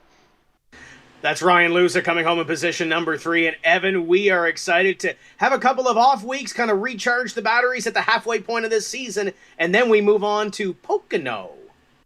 Going to be a tricky time out the next time through to one of the more unique tracks on the calendar. Let's take a look at your Coca-Cola move of the race tonight, and it was the pass for the race win. Lap traffic up the road prevented Ray Alfalla from passing. Nobody else has ever done it for the 26th time in his career. Ray Alfalla, a winner in the eNASCAR Coca-Cola iRacing Series. Let's take a look at your full race results today from Charlotte. Final margin to victory, 1.9 seconds ahead of Malik Ray. Big thanks to both of them and Ryan Luzer for talking with us post-race. Keegan Leahy, that bobble in 3 and 4 cost him. He falls to 4th after being the dominant car on the night ahead of Zach Novak with guest Duval Kerwin alongside with Wilson and Salas, the top 10 cars. Yeah, Vicente had to come from the back of the field a couple of times to get up there and battle for a top 10 spot. Derek Justice had a clean race car at the end. Michael Conti, Femi Olato, what might have been, was running in the top 10 for a long while here this evening, comes home 19th. Continue it on through. Jimmy Bullis slides back after a good night. Mitchell Young for the front row to 22nd, but Schoenberg, Clampett, and Reynolds the top 25. Blade Witt, Garrett Lowe, Ryan Doucette all found themselves in some sort of a battle tonight, and a couple of them with some issues ahead of Alan DeBose, and Bobby Zelensky at the top 30, very quiet tonight. And the final page, some drivers that had some tough luck. We documented Jake Matheson's tough luck. Chris Shearburn talked to him during the race, Isaac Gann. And then Ashton Crowder, Garrett Maines, ton of speed in the Elliott Sadler eSports cars. Not the finishes to show for it. We'll have to see them come back in a couple of weeks and see what they can do to try to get that win.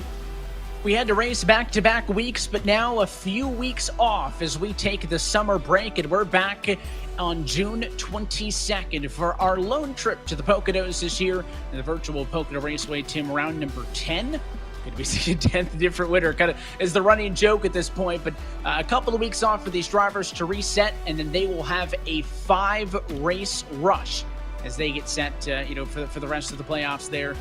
An all-star race that mixed as well on July 27th. You heard Ryan Loser reference the road courses. We've got more of them. Road America, Watkins Glen due up before the end of the regular season as well. But Pocono, the focus coming up in about 3 weeks' time. And we're halfway home on the season as well. So there's also that to take care of. But a couple of weeks to kind of collectively catch our breath. If you're Ray Alfala, you're Malik Ray, you kind of don't want that break because you have that momentum after this evening. But Pocono is a unique racetrack. We've seen some big races here in this eNASCAR Coca-Cola iRacing series at Pocono. We've seen some unique winners in that, and I would lead me to believe that we might see a 10th different winner in 10 races. How about Ray Alfala and Malik Ray? They were 36th and 34th, Tim, in the points coming into tonight, and they finished first and second. Goes to show you that there is speed top to bottom from the winningest driver all time to Malik Ray, who was so close again to a first career win.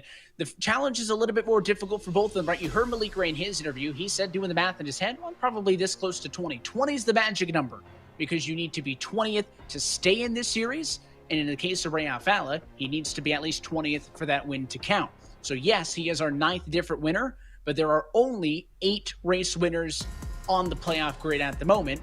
Is it doable in 5 weeks? Absolutely. Ray Alfala could pull it off if he's got any semblance of the speed he had tonight, Tim, but just one more added element to the drama that we'll see headed into these final 5 weeks. You cannot misstep, though, if you're Ray Alfala in these next 5 weeks to get yourself into the playoffs. But what has been done in the first 9 races, you can make a run and try to get up there and get into the top 20 or get the goal that you need. If you already have a win and you're in the top 20, you need another one. You need to solidify yourself. Ryan Luza talked about points. There's so many different drivers on so many different agendas here.